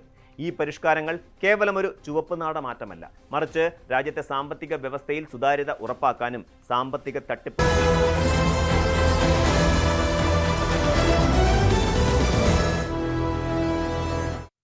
യെസ്. അപ്പോൾ നമ്മുടെ പ്രേക്ഷകർ എനിക്ക് നിറയെ കമൻറ്റുകൾ അയക്കുന്നുണ്ട്. വാർഡിലെ ജനങ്ങളുടെ പ്രശ്നത്തെപ്പറ്റി എന്തിന് വേവലാതി, കോർപ്പറേഷൻ ചെയർമാൻ തന്നെ വാർഡ് നോക്കിക്കോളും. ഇവിടെ അഡ്വക്കേറ്റ് സംഘി, ഡോക്ടർ സംഘികൾക്ക് കേരളത്തിൽ ഉദ്യോഗസ്ഥരാകാൻ പറ്റില്ലേ എന്നാണ് എന്നോട് നന്ദകുമാർ ചോദിക്കുന്നത്. കെ നന്ദകുമാറിൻ്റെ അഭിപ്രായം കൃത്യമാണ്. അജിത് കുമാർ എന്നോട് പറയുന്നത് ജയിലിൽ സത്യപ്രതിജ്ഞയ്ക്ക് അനുമതി കൊടുത്ത കേരളത്തിലെ ഹൈക്കോടതിയല്ലേ, പിന്നെ എന്തിന് നാണക്കേട് എന്നൊക്കെ പറഞ്ഞ് കോടതിയെ വെല്ലുവിളിക്കരുത് എന്ന് പറയുന്നു. ഓക്കെ. പങ്കജാക്ഷൻ നായർ എന്നോട് പറയുന്നു കാപ്പയുടെ വിശ്വാസം അറിയാൻ അലനും താഹയും ഉണ്ട് എന്ന് പറയുന്നത്. കാപ്പയില്ല, അത് UAPA ആണ്. അല്ലും താഹയും വന്നത് അത് UAPA എന്ന് പറയുന്നത് അൺലോഫുൾ ആക്ടിവിറ്റീസ് പ്രിവെൻഷൻ ആക്റ്റാണ്. കാപ്പ എന്ന് പറയുന്നത് വേറെ ഈ ഗുണ്ട സ്ഥിരം കുറ്റവാളികളെ കരുതൽ തടങ്കിൽ വെക്കുന്ന മറ്റൊരു സംവിധാനമാണ്. ഓക്കെ. അപ്പോൾ എന്നോട് ഷിജു പറയുന്നത് people don't want to see India alliance here still it remain LDF and it will remain LDF and UDF എന്ന് പറയുന്നു. പ്രമോദ് നാണ് പറയുന്നത് പരിപാടി എപ്പോൾ തുടങ്ങുമെന്ന് പാലക്കാട് MLA പിഷാരടി. ഓക്കെ. എന്താണെന്ന് എനിക്ക് മനസ്സിലായില്ല. കോടതി വിധിക്കെതിരെ മേൽക്കോടതിക്ക് പോകണമായിരുന്നു, ഇനി കൗൺസിൽ യോഗം ജയിലിൽ നടത്താൻ ഉത്തരവാകുമോ എന്നുകൊണ്ട് സലീം VA എന്നോട് ചോദിക്കുന്നു. സതി ബാബുരാജ് നമ്മുടെ സ്ഥിരം പ്രേക്ഷകയാണ്, എന്നോടൊപ്പം ഉണ്ട്. അപ്പോൾ സതി ബാബുരാജും ഉണ്ട് എന്നതിൽ സന്തോഷം.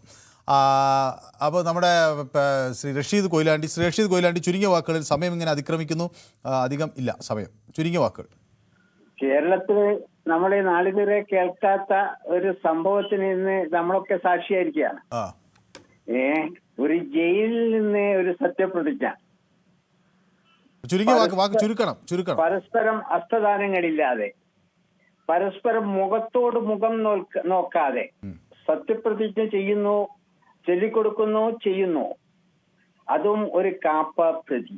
വന്ന് ആലോചിച്ച് കേട്ടെ, 12 അല്ല 14 അല്ല 17 അല്ല 19 കേസിലെ പ്രതി, അത് ക്രിമിനൽ കേസിലെ പ്രതി. അതിൽ കൊലപാതകമുണ്ട്, കൊലപാതകത്തിന് കൂട്ടുനിന്നവരുണ്ട്, അടിപിടിയുണ്ട്, വെല്ലുവിളികളുണ്ട്. അങ്ങനെ നിരന്തരം ഒരു ക്രിമിനൽ ഇന്ന് സത്യപ്രതിജ്ഞ ചെയ്ത് അധികാരമേൽക്കുകയാണ്. സത്യപ്രതിജ്ഞ ചെയ്തിരിക്കുന്നത് മേയറാണ്. പരിവാരങ്ങളില്ല, ആശാരങ്ങളില്ല, ഒരു ജനപ്രതിനിധി എന്ന നിലയിലുള്ള ഒരു ആനുകൂല്യം കേരളത്തിലെ ജനാധിപത്യത്തിന് ആശാസ്യമായ ഒരു സാഹചര്യമല്ല എന്നാണ് അങ്ങ് പറയുന്നത്. സമയമില്ലാത്തതുകൊണ്ടാണ് ശ്രീ റഷീദ് കൊയിലാണ്ടി, അങ്ങ് നമ്മുടെ സ്ഥിരം പ്രേക്ഷകനാണല്ലോ, അപ്പോൾ കൃത്യമാണ് അങ്ങയുടെ വാക്കുകൾ. ബാബു ആറ്റിങ്ങൽ 2 വാക്കിൽ, ചുരുങ്ങിയ വാക്കുകൾ. ബാബു. ഹലോ. നമസ്കാരം. നമസ്കാരം സാർ. നമസ്കാരം സാർ. നിങ്ങളെ ഡെയിലി ഈ ചർച്ചയുണ്ട്, അത് നല്ല ക്ലിയർ ആണ്, എനിക്ക് വളരെ സന്തോഷമേ ഉള്ളു. ആണോ? നല്ല ചർച്ചയും നല്ല കാര്യങ്ങളുമാണ്.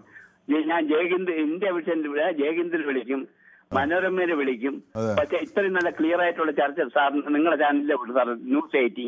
ശരി, താങ്ക് യു ബാബു. അപ്പൊ ഞാൻ നമ്മുടെ സമയം ഇങ്ങനെ അതിക്രമിക്കുന്നതുകൊണ്ടാണ് അങ്ങ് ഞങ്ങളോടൊപ്പം ഉണ്ടെന്ന് അറിയുന്നതിൽ സന്തോഷം. വിളിക്കുമ്പോൾ എടുക്കാൻ പറയണേ സാർ. ശരി, പറയാം. ഓക്കെ. അപ്പൊ KG കുമാർ ചുരുങ്ങിയ വാക്കുകളിൽ കൊട്ടാരക്കരയിൽ നിന്ന് എന്നോടൊപ്പം ചേരും. ശ്രീ KG കുമാർ. ഹലോ. നമസ്കാരം. നമസ്കാരം. ഈ തിരുവനന്തപുരത്ത് മാത്രം അറിഞ്ഞിരുന്ന സുഗതൻ ഇപ്പൊ കേരളത്തിലെ 3.5 കോടി ജനങ്ങളും അറിയുന്ന ഒരാളായി മാറ്റി. അതിന് ഈ ഇടതിനും വലതിനോടും ആദ്യം നന്ദി. പിന്നെ ഇത്ര ഈ തിരുവനന്തപുരത്ത് ഒരു 3-4 സീറ്റും കൂടി BJPക്ക് ഉണ്ടായിരുന്നെങ്കിൽ ഈ സുഗതന് ഇത്രമേൽ കൊടുക്കാൻ വേണ്ടിയിട്ട് ഇവർ ഇത്രയും ശ്രമിക്കത്തില്ലായിരുന്നു. അത് എങ്ങനെങ്കിലും നഗരസഭയുടെ കോർപ്പറേഷൻ ഭരണം പിന്നെ മറിച്ചിടാൻ എന്തെങ്കിലും സാധ്യത ഉണ്ടോ എന്ന് നോക്കിയപ്പോൾ അവർക്ക് കിട്ടിയ കച്ചിത്തുരുമ്പാണ് സുഗതൻ. എന്തായാലും BJP അത് താൽക്കാലികമായി അതിജീവിച്ചിരിക്കുകയാണ്. ഇനി അങ്ങോട്ടും ഈ കോടതിയിൽ തുടർന്നുള്ള വിചാരണ വേളകളിൽ തുടർന്നുള്ള ഇതിൽ അതിജീവിച്ച് മുന്നോട്ട് വരും എന്ന് തന്നെയാണ് എന്റെ ഒരു അഭിപ്രായം. കാര്യം എന്തായാലും സന്തോഷ് കാസർഗോഡ് എന്നോടൊപ്പം ചേരുന്നു. സന്തോഷ്, ചുരുങ്ങിയ വാക്കുകളിൽ. കോടതിയിൽ തീർത്തും നിരാശയാണ് എനിക്കുള്ളത്. ഞാൻ ചോദിക്കട്ടെ, ഈ സുഗതനെ കേസിൽ പെടുത്തിയല്ലേ, 19 കേസിൽ പ്രതിയല്ലേ? അപ്പൊ പ്രതിയായിരിക്കുന്ന കാപ്പ കേസിലെ പ്രതി ജയിലിൽ കിടന്ന സത്യപ്രതിജ്ഞ നാണക്കേടാ ചരിത്രത്തിൽ കേരളത്തിൽ പറ്റിയ ഒരു നാണക്കേട്. ഇനി ഒരു കോടതിയോട് എനിക്ക് അഭ്യർത്ഥിക്കാനുള്ളത്, പറ്റുമെങ്കിൽ ഗോവിന്ദസ്വാമിനെ ചെന്താമരയിലെ പുറത്തിറക്കി ചെയർപേഴ്സണിലാക്കി മാറ്റണം. കോടതി അവർക്കും കൂടെ ഒരു വിധി കൊടുക്കണം. പാർട്ടിക്കാരും അതേപോലെ ചെയ്യണം. ഈ ഗോവിന്ദസ്വാമിനെല്ലാം പിടിച്ച് ഒരു പാർട്ടിയിൽ അംഗത്വം കൊടുത്ത് അത് സ്ഥാനാർത്ഥിയാക്കി മാറ്റണം. നിങ്ങൾ ഇതിന്റെ പീഡന കേസിന് പ്രതിയായ അതെല്ലാം പിടിച്ച് സ്ഥാനാർത്ഥി കൊടുത്ത് അതിന് ശിശുക്ഷേമ വകുപ്പിന്റെ അധ്യക്ഷ സ്ഥാനമൊക്കെ കൊടുക്കണം.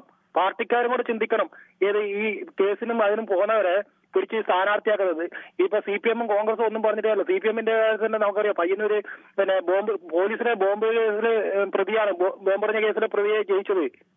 എന്നിട്ട് ഇത് പുറത്തിറങ്ങുമ്പം നല്ലൊരു സ്വീകരണവും. നിങ്ങൾ രാഷ്ട്രീയക്കാർ തന്നെയാണ് ഇതിനെല്ലാം ഒത്താശ ചെയ്ത്. ശരി, അപ്പോൾ സമയം അങ്ങനെ അതിക്രമിക്കുന്നതുകൊണ്ടാണ് എന്നോടൊപ്പം അജീഷ് പൈ പറയുന്നു, ബാലകൃഷ്ണ പിള്ളയെ അവരൊക്കെ എവിടെ സത്യപ്രതിജ്ഞ ചെയ്തിട്ടില്ല, അവരെല്ലാം കേസിൽ പ്രതികളല്ലേ എന്ന് എന്നോട് അനീഷ് പറയുന്നു.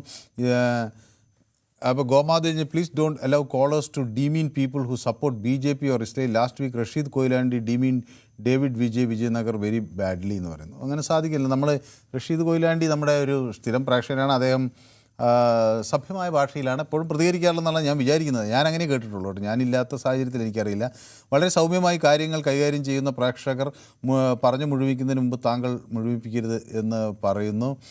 അപ്പോൾ രാജു എന്നോട് പറയുന്നത്, രാജു സമയമില്ല, പല ആളുകൾ ഇങ്ങനെ ക്യൂ നിൽക്കുക. ചിലപ്പോഴൊക്കെ നമുക്ക് കുറച്ച് ആളുകൾക്കൊക്കെ ഒരു ഇത് കിട്ടും. സ്ഥിരം ആളുകൾക്ക് നമുക്ക് അവരെന്നും ഉണ്ടല്ലോ നമ്മോടൊപ്പം. അപ്പോൾ അതിജീവിക്കണം, തുടരണം എന്ന് അമ്പാടി പറയുന്നു. അപ്പോൾ ചിലരൊക്കെ എന്നോട് ചോദിക്കുന്നത് ഇത് രാഷ്ട്രീയ കേസുകളാണ് എന്ന് പറയുന്നു. ചെന്താമര BJP അല്ലെന്ന് അമ്പാടി എന്നോട് പറയുന്നു. അപ്പോൾ അങ്ങനെ നിരവധി പ്രേക്ഷകർ എനിക്ക് പ്രതികരണങ്ങൾ അയക്കുന്നുണ്ട്. കണ്ണൻ ആലപ്പുഴയിൽ നിന്ന് എന്നോടൊപ്പം ചേരുന്നുണ്ട്. കണ്ണൻ, നമസ്തേ സാർ. പീഡനക്കേസിൽ പെട്ടു എന്ന് പറഞ്ഞ് രാഹുലിനെ മാറ്റി നിർത്തി BJP-ക്കും LDF-നും ഇതൊന്നും ബാധകമല്ലേ എന്നാണ് അമ്പാടി ചോദിക്കുന്നത്. ശ്രീ കണ്ണൻ പറയൂ, സമയം പോകുന്നു. സാറേ, ആദ്യം നമ്മളെ ഇനിയിപ്പോ തെരഞ്ഞെടുപ്പ് സമയത്ത് ഏത് തെരഞ്ഞെടുപ്പ് ആയാലും ഇത്തരം കേസിൽ രാഷ്ട്രീയം നോക്കാം, ഇത്തരം കേസുകളിൽ കാപ്പ കേസുകളിൽ പ്രതിയാക്കപ്പെട്ടിട്ടുണ്ടെങ്കിൽ അവർക്ക് തെരഞ്ഞെടുപ്പിൽ നിൽക്കുവാൻ സാധിക്കില്ല എന്ന ഒരു ഇത് ഉത്തരവ് കൊണ്ടുവരണം. അല്ല, അതിന് ഉത്തരവുണ്ട്, പക്ഷെ അത് കേസിൽ ശിക്ഷിക്കപ്പെടണം. പ്രതിയാക്കുക എന്ന് പറഞ്ഞാൽ ഏത് സർക്കാർ ഇങ്ങനെ ഇപ്പൊ ഇതിന്റെ യഥാർത്ഥ പ്രതി എന്ന് പറഞ്ഞാൽ കോടതിയാണ്. കോടതി പിന്നെ ഈ സമയത്ത് ഇങ്ങനെ ഒരു തീരുമാനം എടുത്തിട്ട് വന്നിരിക്കുന്നു. ഇതൊന്നും അറിയുന്നില്ലായിരുന്നു.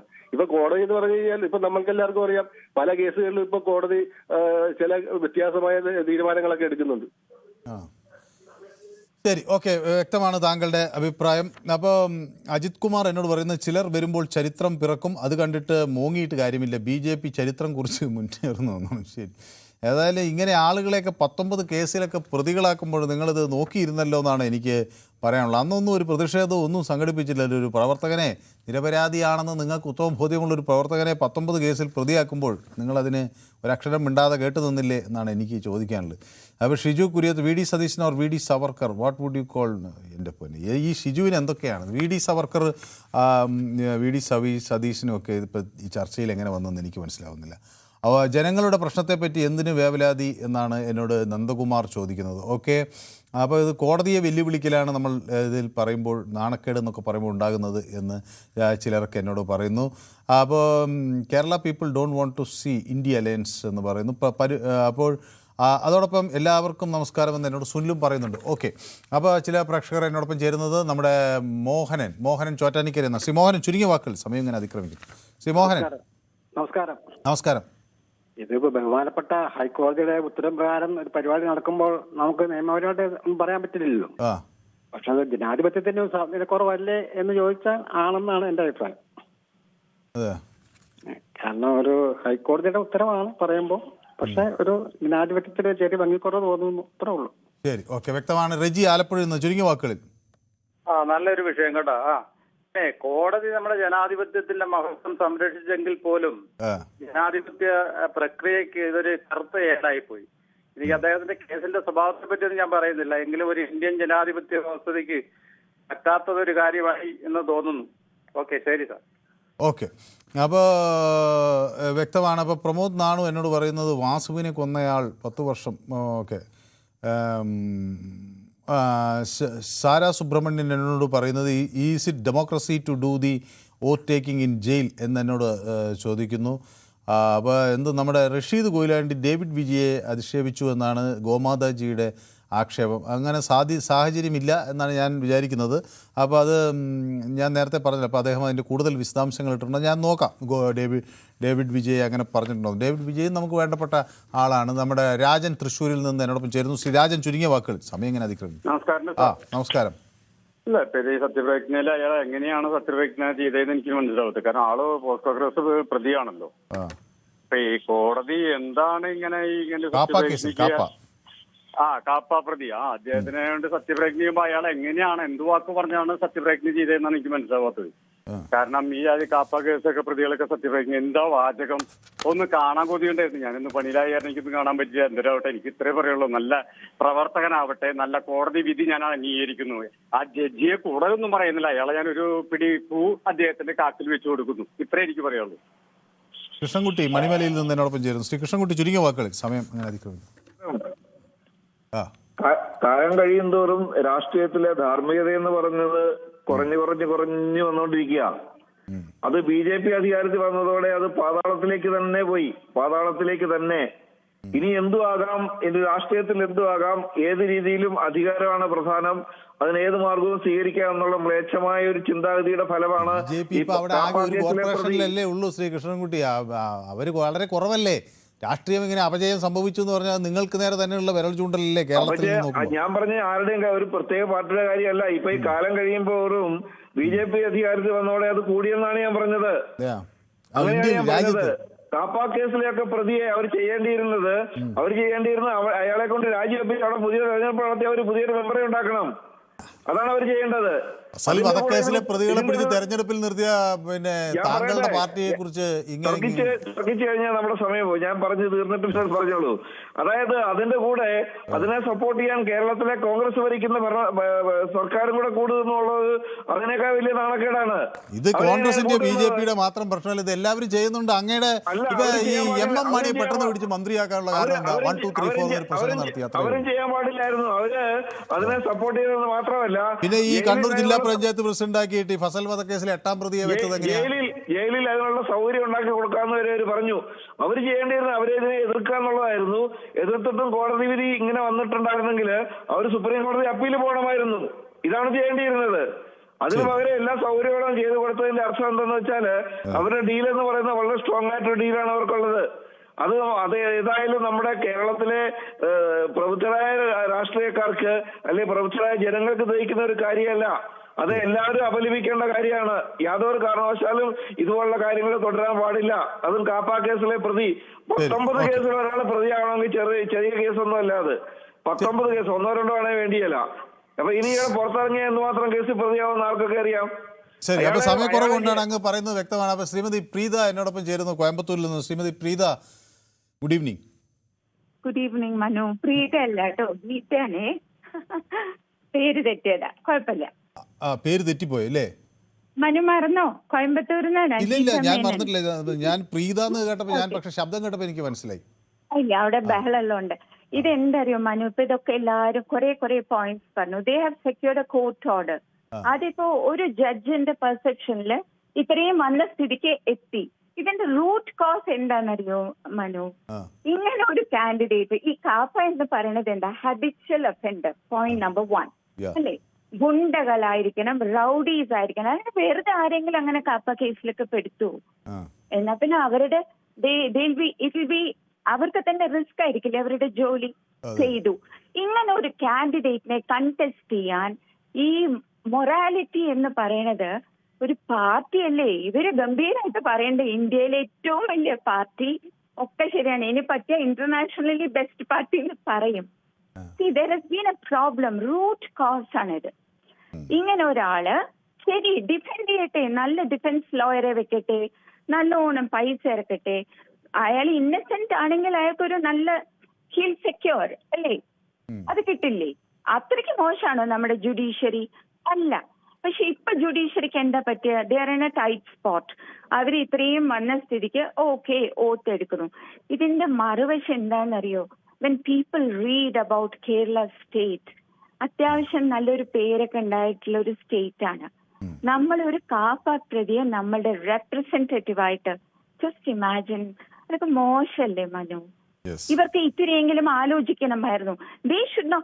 ഇത് ചെറിയ കുട്ടിയാണോ എനിക്ക് ചോക്ലേറ്റ് വേണം, എനിക്ക് ഐസ്ക്രീം വേണം, അതുപോലെയാണോ കാൻഡിഡേറ്റ്സ്? നോ, ഇത് വളരെ സീരിയസ് ആയിട്ടുള്ള ഒരു കാര്യം അല്ലേ? ഇവർക്ക് ഇത് മുളയിലേ നുള്ളാമായിരുന്നു. ജീർണിക്കുകയാണ്. ഡിറ്റീരിയോറേറ്റിംഗ് ടു ദ വേഴ്സ്റ്റ് ലെവൽ. ഇനി നമ്മളിപ്പോ നമുക്കിത് ചർച്ച ചെയ്യാം. മനു ഈ ടോപ്പിക് എടുത്ത് തന്നെ നല്ല കാര്യം. അറ്റ്ലീസ്റ്റ് 10 പേരെങ്കിലും അഭിപ്രായം പറയും. പിന്നെ നമ്മുടെ ഫ്രീഡം ഓഫ് ഒപ്പീനിയനും കുറയൂട്ടോ. ഇവരൊക്കെ നാളെ ഭരിച്ചാൽ ജസ്റ്റ് ഇമാജിൻ. അല്ലാണ്ട് ഇപ്പൊ അന്നൊരാൾ പറഞ്ഞു മേനോൻ കോൺഗ്രസ് ആണെന്ന് തോന്നുന്നു. മേനോൻ കോൺഗ്രസ് എന്നല്ലേ, മേനോൻ ഇവിടുത്തെ ഡെമോക്രാറ്റിക് സെറ്റപ്പിലെ ഒരു അംഗം. For the people, by the people, of the people അല്ലേ? താങ്കളുടെ പ്രതികരണം വളരെ ഒറ്റ കാര്യം, കോർട്ട് ഓർഡർ കിട്ടിയത് കൊണ്ട് ആ മനുഷ്യൻ ഇന്നസെന്റ് ആയിട്ടില്ല Manu. He has to prove അല്ലേ? Thank you. മനുവിനും ടീമിനും എല്ലാവർക്കും best wishes. Take care. Thank you so much. അപ്പൊ എന്നോടൊപ്പം സുബൈർ കൂടി ചേരുന്നുണ്ട് തൃശ്ശൂരിൽ നിന്ന്. ശ്രീ സുബൈർ, നമസ്കാരം. നമസ്കാരം. ചുരുങ്ങിയ വാക്കുകൾ, ഇന്ന് സമയം ഇങ്ങനെ അതിക്രമിച്ചുകൊണ്ടാണ് ശ്രീ സുബൈർ കുറെ പ്രേക്ഷകർ ഇങ്ങനെ കാത്തു നിൽക്കുന്നത്. അല്ല, അപ്പൊ മൂപ്പർ കോർപ്പറേഷൻ നിൽക്കുമ്പോ അവിടുത്തെ സാമഗ്രി കൊടുക്കുമ്പോ അന്വേഷിച്ചില്ലേ? അതിനെ കുറിച്ചിട്ട് അറിയില്ലേ? പോലീസ് ക്ലിയറൻസ് വേണ്ട ഒക്കെ കൊടുക്കണമെങ്കിൽ. അപ്പൊ പിന്നെ എന്തുകൊണ്ട് ആളെ നിർത്തി? അതിന് സമ്മതിച്ചതാരാണ്? പക്ഷെ നിങ്ങളുടെ പാർട്ടി ഒത്തുകളിച്ചു. നിങ്ങളല്ല, നമ്മുടെ പാർട്ടി നിങ്ങളെന്ന് പറയുന്നു. നമ്മുടെ പാർട്ടി നമ്മുടെ മുഖ്യമന്ത്രി പിണറായി വിജയൻ, നമ്മുടെ മുഖ്യമന്ത്രി നമ്മുടെ എല്ലാവരുടെയാണ്, പാർട്ടി നിങ്ങളുടെയാണ്. അപ്പൊ ഞാൻ പറഞ്ഞത് നിങ്ങളുടെ പാർട്ടി UDF-കാർ ഒത്തുകളിച്ചു. നമ്മളൊന്നുമില്ല. ഇപ്പൊ നമ്മള് ഇവിടെ ജീവിക്കാൻ പറ്റുന്ന കണ്ടീഷൻ ആയില്ലേ? പെട്രോളിന് വില കൂടുതല്, കരണ്ടിന് കാശ് കൂടുതല്, ജീവിക്കാൻ പറ്റുന്നില്ല. കക്കാൻ മോണ്ടി രാത്രി ആകുമ്പോ. അപ്പൊ ഇവര് ഇത് ആദ്യം നോക്കണ്ടേ? വേറെ എന്തെങ്കിലും ക്രിമിനൽ കേസ് ഉണ്ടെങ്കിൽ ആളെ നാമനിർദ്ദേശ പത്രിക തള്ളിക്കളയും. പഞ്ചായത്ത് കോർപ്പറേഷൻ ആണെങ്കിൽ ഇതെന്തുകൊണ്ട് പള്ളിയിൽ അന്വേഷിച്ചില്ല? അല്ല, അത് ശിക്ഷിക്കപ്പെട്ട ക്രിമിനൽ കേസുകളിൽ 2 വർഷം ശിക്ഷിക്കപ്പെട്ട ജനപ്രതിനിധികൾ തള്ളും. അപ്പൊ കേസ് ഉണ്ടെങ്കിൽ ഒരിക്കലും അക്സെപ്റ്റ് ഇല്ലോ, റിട്ടേൺ ആക്കില്ല.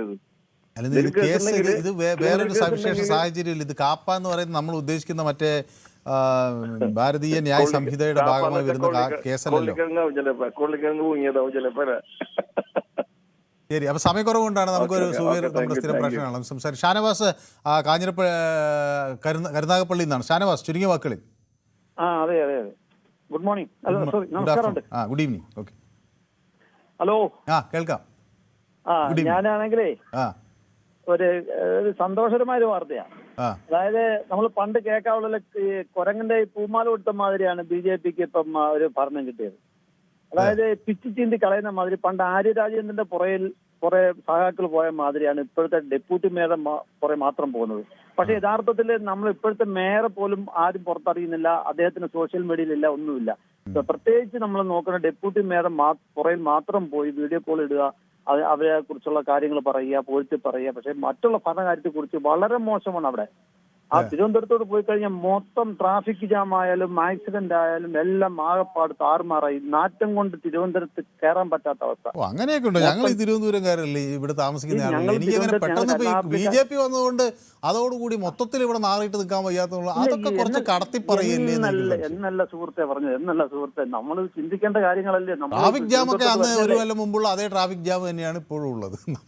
എങ്കിൽ തന്നെ നമുക്ക് നിയന്ത്രിക്കാൻ വേണ്ടിയല്ലേ ഇപ്പൊ പുതിയ മന്ത്രിസഭകൾ കയറ്റി അങ്ങോട്ട് നിയന്ത്രിക്കാൻ വേണ്ടിയല്ലേ കയറ്റി. അതേപോലെ തന്നെ ഞാൻ വേറെ തന്നോട് പറയാണ്, നമ്മൾ ഒരു കാരണവശാലും ക്രിമിനലുകളെ നമ്മൾ സ്ഥാനാർത്ഥിത്വം കൊടുക്കരുത്. ഏതൊരു പാർട്ടി നമ്മൾ സ്ഥാനാർത്ഥിത്വം കൊടുത്താലും എല്ലാ പാർട്ടികളും ക്രിമിനലുകളെ തെരഞ്ഞുപിടിച്ച് സ്ഥാനാർത്ഥിയാക്കുന്ന പോലെയാണ് എനിക്ക് തോന്നുന്നത്. അല്ല, ഇപ്പൊ അങ്ങനെയാണ് സാറേ, അങ്ങനെയാണ് യഥാർത്ഥത്തിൽ മൊത്തത്തിൽ കൊടുക്കുന്നത്. ഏറ്റവും കൂടുതൽ ഫ്രോഡ് കേസുകൾക്കാണ് ടീമിനാണ് ഇപ്പം സ്ഥാനാർത്ഥിത്വം കിട്ടുന്നത്. പക്ഷെ അല്ലെങ്കിൽ അവർ തട്ടിപ്പറിക്കുക, അല്ലെങ്കിൽ അത് പ്രശ്നം ഉണ്ടാക്കുമായിരിക്കും. അതായിരിക്കും വിഷയം. പാർട്ടിക്കാർക്ക് പേടിയാ ഈ ചില വ്യക്തികളെ, ചില പാർട്ടിയിൽ ചില വ്യക്തികൾ. പണ്ടില് പൂഞ്ഞാറ് ഒരാളിനെ കൊണ്ടുവന്നല്ലേ, അതേപോലെ കോൺഗ്രസിൽ പൂഞ്ഞാർ എന്താ കാട്ടിക്കൂട്ടിയത് നിയമസഭയിൽ. അതേപോലെ അവസാനം എനിക്കിങ്ങനെ സമയം അതിക്രമിക്കുന്നതുകൊണ്ടാണ് വ്യക്തമാണ്. അപ്പോൾ ഷീബ എന്നോടൊപ്പം ചേർന്നിട്ടുണ്ട്. കാരായി രാജൻ MLA ഇതുപോലെ കേസിൽ പ്രതിയായിരുന്നു എന്ന് ഓർമ്മപ്പെടുത്തുന്നു. ഓക്കെ, അപ്പോൾ അത് കൃഷ്ണൻകുട്ടിക്കുള്ള മറുപടിയാണെന്ന് തോന്നുന്നു. ഉണ്ണികൃഷ്ണൻ എന്നോടൊപ്പം ചേർന്നിട്ടുണ്ട്. വാടിക്കൽ രാമകൃഷ്ണൻ മർഡർ കേസിനെ കുറിച്ചൊക്കെ അദ്ദേഹം ഓർമ്മിപ്പിക്കുന്നുണ്ട്. ഓക്കെ, അപ്പോൾ അതിൽ പ്രതികൾ ആരായിരുന്നു എന്നൊക്കെ അറിയാമോ എന്നൊക്കെ ഉള്ള രീതിയിലാണ്. അപ്പോൾ ഗൗതം എന്നോട് പറയുന്നു കൃഷ്ണൻകുട്ടി CPM-ലും ഉണ്ട്, അപ്പോൾ ആരെയും നമുക്ക് ന്യായീകരിക്കാൻ കഴിയില്ല. ഈ ക്രിമിനൽ കേസ് പ്രതികൾ എല്ലാ പാർട്ടിയിലും ഉണ്ട്, അതുകൊണ്ട് ന്യായീകരിക്കാൻ കഴിയില്ല എന്ന്. ഗൗതം ഒരു CPM-കാരനാണ് കേട്ടോ, എന്നിട്ടും ആ ഒരു കുറച്ചുകൂടി നിഷ്പക്ഷമായൊരു നിലപാട് എടുക്കുന്നു. അപ്പോൾ കമ്മ്യൂണിസ്റ്റ് കൊലയാളികൾക്ക് ഇതിൽ എന്ത് യോഗ്യത എന്ന് എന്നോട് ഷീബ ചോദിക്കുന്നു. കോടതി ശിക്ഷിച്ച ബാലകൃഷ്ണ പിള്ളയെ മുന്നോക്ക ചെയർമാനാക്കിയപ്പോൾ നിങ്ങളുടെ പ്രതിബദ്ധതയൊക്കെ എവിടെ പോയി ശ്രീ കൃഷ്ണൻകുട്ടി എന്നാണ് ലാലു ചോദിക്കുന്നത്. നാളെ മറുപടി പറഞ്ഞാൽ മതി, കേൾക്കുന്നുണ്ടാവുമെന്ന് ഞാൻ വിചാരിക്കുന്നു. എല്ലാ പാതാളത്തിലേക്ക് പോയി LDF ഉൾപ്പെടെ അല്ലേ എന്ന് ചോദിക്കുന്നു. പീഡനക്കേസ് ശബ്ദം കേട്ടിട്ട് ഏതോ ഒരു സിനിമയിലെ ഒരു നായികയുടെ എന്താ ഓക്കെ. ഷാനവാസ് ഈസ് എനിക്കിത് വായിക്കാൻ കിട്ടുന്നില്ല. കാരായി രാജൻ എന്ന പേര് കേട്ടിട്ടുണ്ടോ? സ്വാതന്ത്ര്യ സമരത്തിൽ ജയിൽ ശിക്ഷ അനുഭവിച്ചല്ല, ഇന്ത്യൻ ഭരണഘടന നൽകിയ സ്വാതന്ത്ര്യം ഉപയോഗിച്ച് വ്യക്തിയെ കൊന്ന കേസിലെ പ്രതിയാണ് എന്ന് പറയുന്നു. തിരുവനന്തപുരം ട്രാഫിക് കുരുക്ക് മേയർ രാജിവെക്കുക പ്രമോദ് പരിഹസിക്കുന്നു. കടത്തിപ്പറഞ്ഞതാണ് ഷാനവാസ് ക എന്ന് പറയുന്നുണ്ട് ജയകുമാർ. ഓക്കെ. ഒരു ബസ് ഡ്രൈവർക്ക് പോലീസ് കേസ് ഇല്ല എന്ന സർട്ടിഫിക്കറ്റ് വേണം, കാപ്പ പ്രതിക്ക് ജനങ്ങളെ ഭരിക്കാൻ എന്തൊരു സാഹചര്യമാണ്. അപ്പോൾ അതാണ് നമ്മൾ പല സ്ഥലത്ത് ചെറിയ കാര്യങ്ങൾക്ക് പോകുമ്പോൾ പോലീസ് ക്ലിയറൻസ് സർട്ടിഫിക്കറ്റ് കൊടുക്കണം. പക്ഷേ ഒരു തെരഞ്ഞെടുപ്പിൽ ജനാധിപത്യ രീതിയിൽ മത്സരിക്കാൻ ഒരു പോലീസ് ക്ലിയറൻസിൻ്റെ ആവശ്യമില്ല എന്നാണ്. അപ്പോൾ രാജൻ ആലപ്പുഴയിൽ നിന്ന് എന്നോടൊപ്പം ചേരുന്നു. രാജൻ, ചുരുങ്ങിയ വാക്കുകളിൽ. ഹലോ ഹലോ യെസ്, ചുരുങ്ങിയ വാക്കുകളിൽ വേഗം വേഗം. സാറേ പറയാം. പിന്നെ ആദ്യമായി ഈ മനുവിന്റെ അവതരണം നല്ല രീതിയാണ്. ഉള്ളിക്ക് ശമ്പളം കൂട്ടി കൊടുക്കണം. പിന്നെ ഈ കേസിനെ കുറിച്ച് പറഞ്ഞ പൊതുവേദി തുടങ്ങി അന്ന് തൊട്ട് പൊതുവേദിക്ക് നല്ലൊരു മനുഷ്യനാണ്. നല്ല ഞാൻ ഇതിന് സ്ഥിരം വിളിക്കുന്നതാണ്. ഈ പൊതുവേദി തുടങ്ങി അന്ന് തൊട്ട് വന്ന ഏറ്റവും മനോഹരമായ ഒരു കമന്റാണ്. ശരിയാണ്, അങ്ങ് പറഞ്ഞത് വളരെ ശരിയാണ്. ശമ്പളം കൂട്ടിക്കണേ ന്യൂസ് 18 ചാനലിൽ നല്ലൊരു അവതാരകൻ ഏത് പാർട്ടിനെയും നയത്തിൽ കൊണ്ടുവരാൻ കഴിവുള്ളതാണ്. പുള്ളിക്ക് ശമ്പളം കൂട്ടി കൊടുക്കുക. പിന്നെ അന്നേരമല്ല സാറേ, ജനങ്ങളാ തെരഞ്ഞെടുക്കപ്പെട്ട ആളാണ്. അന്നേരം കോടതി നമ്മൾ ബഹുമാനിക്കുന്നില്ലേ? കോടതി പറഞ്ഞ് നമ്മൾ അങ്ങ് ജയിലിലല്ല എവിടെ വെച്ചാലും സത്യപ്രതിജ്ഞ ചെയ്യണം. പിന്നെ ബാലകൃഷ്ണപിള്ള നേരത്തെ പറഞ്ഞ പോലെ ബാലകൃഷ്ണപിള്ള എത്ര നേതാക്കന്മാര് കോടികൾ കട്ടവരൊക്കെ ജയിലിൽ കിടന്നില്ലേ മന്ത്രിമാര്? അല്ലെ നമ്മള് മൈക്കാട് പണിക്ക് പോയിട്ട് 1000 രൂപ കിട്ടും. നമുക്ക് എന്തിനു കഴിയും സാറേ? അല്ലെ നമ്മള് സ്ഥാനാർത്ഥിയാകാൻ തയ്യാറാണെന്ന്. ശരി, അപ്പൊ സമയം അതിക്രമിച്ചുകൊണ്ടാണ്. ഏതായാലും ശ്രീ രാജൻ ആലപ്പുഴ വളരെ വളരെ നല്ല ആ വലിയ മനസ്സിന് വളരെയധികം സന്തോഷം. എനിക്ക് വളരെ ഇഷ്ടപ്പെട്ടു അങ്ങയുടെ പ്രതികരണം. ഒരുപക്ഷെ നമ്മുടെ പൊതുവേദിയിൽ വന്ന ഏറ്റവും നല്ല പ്രതികരണങ്ങളിൽ ഒന്ന് ആണ് ഇത്. അപ്പോൾ എന്നോട് ഒരു പ്രേക്ഷകൻ കൂടി എന്നോടൊപ്പം ഉണ്ട്. ചുരുങ്ങിയ വാക്കുകളിൽ അശോകൻ, ഞാൻ താങ്കൾ കാത്തു നിൽക്കുന്നതുകൊണ്ടാണ്, നമ്മൾ സമയമേ സത്യത്തിൽ കഴിഞ്ഞു. ചുരുങ്ങിയ വാക്കുകളിൽ. അശോകൻ കൊല്ലം. അശോകൻ അറിയാം എനിക്ക്. സാറേ, ഇത് ഒരു ഡിവിഷനിൽ നിന്ന് ഒരാൾ തെരഞ്ഞെടുക്കപ്പെട്ടിരിക്കുന്നു. അയാളുടെ നോമിനേഷൻ വാലിഡ് ആയിട്ട് സ്വീകരിച്ചാണ് തെരഞ്ഞെടുപ്പ് പ്രക്രിയ പൂർണ്ണമാകുന്നത്. ഇയാൾ ഇത്രയും തല്ലിപ്പൊളിയാണെങ്കിൽ വേറെ രണ്ട് മുന്നണിയുടെ 2 മഹാന്മാര് ഇതേ സ്ഥലത്ത് മത്സരിച്ചിട്ടുണ്ട്. അവരെ രണ്ടുപേരെയും തള്ളിക്കളഞ്ഞിട്ടാണ് ഈ സുഗതനെ ജയിപ്പിച്ചിരിക്കുന്നത്. അപ്പൊ അവിടുത്തെ ആളുകളെല്ലാം മരവാഴകളാണെന്നാണോ ഇവർ ധരിക്കുന്നത്? ഇത് കോടതിയും സുഗതനും തമ്മിലുള്ള പ്രശ്നമല്ല, ആ ഡിവിഷനിലെ ജനങ്ങളുടെ പ്രശ്നമാണ്. അപ്പോൾ നമ്മുടെ സമയം അതിക്രമിച്ചതുകൊണ്ടാണ്. ഏതായാലും ഈ വിഷയം ഞാൻ യൂട്യൂബിലും പ്രേക്ഷകർക്ക് മുന്നിൽ ചർച്ചയ്ക്ക് വെച്ചിരുന്നു. ഞാൻ പ്രേക്ഷകരോട് പൊതുവായി ചോദിച്ചൊരു ചോദ്യം, ഇങ്ങനെ ഒരു കേസിൽ പ്രതിയായ ഒരാൾ അവിടെ ജയിലിൽ സത്യപ്രതിജ്ഞ ചെയ്യുമ്പോൾ അത് ജനവിധിയെ അത് പൂർണ്ണമായി മാനിക്കുകയാണോ എന്ന് ചോദിക്കുമ്പോൾ അത് 47% ആളുകൾ മാത്രമേ ആ ജയിലിലെ സത്യപ്രതിജ്ഞയോട് യോജിക്കുന്നുള്ളൂ. 53% ആളുകൾ ജയിലിൽ സത്യപ്രതിജ്ഞ ചെയ്യാൻ കൊടുക്കുന്ന അനുവാദം അത് ജനവിധിയെ മാനിക്കുന്നതിന് തുല്യമായി കണക്കാക്കില്ല എന്ന് കരുതുന്നവരാണ്. ഏതായാലും ഇത്തരം സാഹചര്യങ്ങൾ ഭാവിയിലും ഉണ്ടായേക്കാം. അപ്പോൾ ഓരോ തവണയും കോടതിയെ സമീപിച്ച് പ്രത്യേക ഉത്തരവുകൾ തേടേണ്ട അവസ്ഥയാണോ ഉണ്ടാകുക എന്ന് എനിക്കറിയില്ല. ജനപ്രതിനിധികളുടെ സത്യപ്രതിജ്ഞ, അതുപോലെ തടങ്കൽ, കൗൺസിൽ യോഗങ്ങളിലെ പങ്കാളിത്തം, ജനപ്രാതിനിധ്യം, ഇവയെ സംബന്ധിച്ചൊക്കെ വ്യക്തവും കൂടുതൽ സുതാര്യവും ആയ ഒരു നടപടിക്രമം രൂപപ്പെടുത്തേണ്ട സമയമായോ എന്ന ചോദ്യം ഇവിടെ ഉയരുകയാണ്. ഇതൊരു വ്യക്തിയുടെയോ ഒരു പാർട്ടിയുടെയോ മാത്രം വിഷയമല്ല. ജനാധിപത്യത്തിൻ്റെയും നിയമവാഴ്ചയുടെയും അതിരുകൾ നമുക്ക് പുനർനിർവചിക്കേണ്ടതുണ്ടോ എന്ന ഒരു ചർച്ച കൂടി ആരംഭിക്കുകയാണ്. അപ്പോൾ നമ്മുടെ ജനാധിപത്യത്തോട് നിയമം ഏറ്റുമുട്ടുകയല്ല, അത് രണ്ടും ഒരുമിച്ച് പോകുന്നൊരു സാഹചര്യമാണ്, അതിനുള്ളൊരു വഴിയാണ് നമ്മൾ കണ്ടെത്തേണ്ടത്. അപ്പോൾ ഏതായാലും ഇത്തരം വിഷയങ്ങളെ സംബന്ധിച്ച് നമ്മൾ എന്തു സ്വീകരിക്കണമെന്ന ചർച്ച ഇവിടെ അവസാനിക്കുന്നില്ല, അതിവിടെ തുടങ്ങുകയാണ്. ഇന്നത്തെ പൊതുവേദി പക്ഷേ സമാപിക്കുകയാണ്. നാളെ മറ്റൊരു വിഷയമായി കാണാം. നന്ദി, നമസ്കാരം.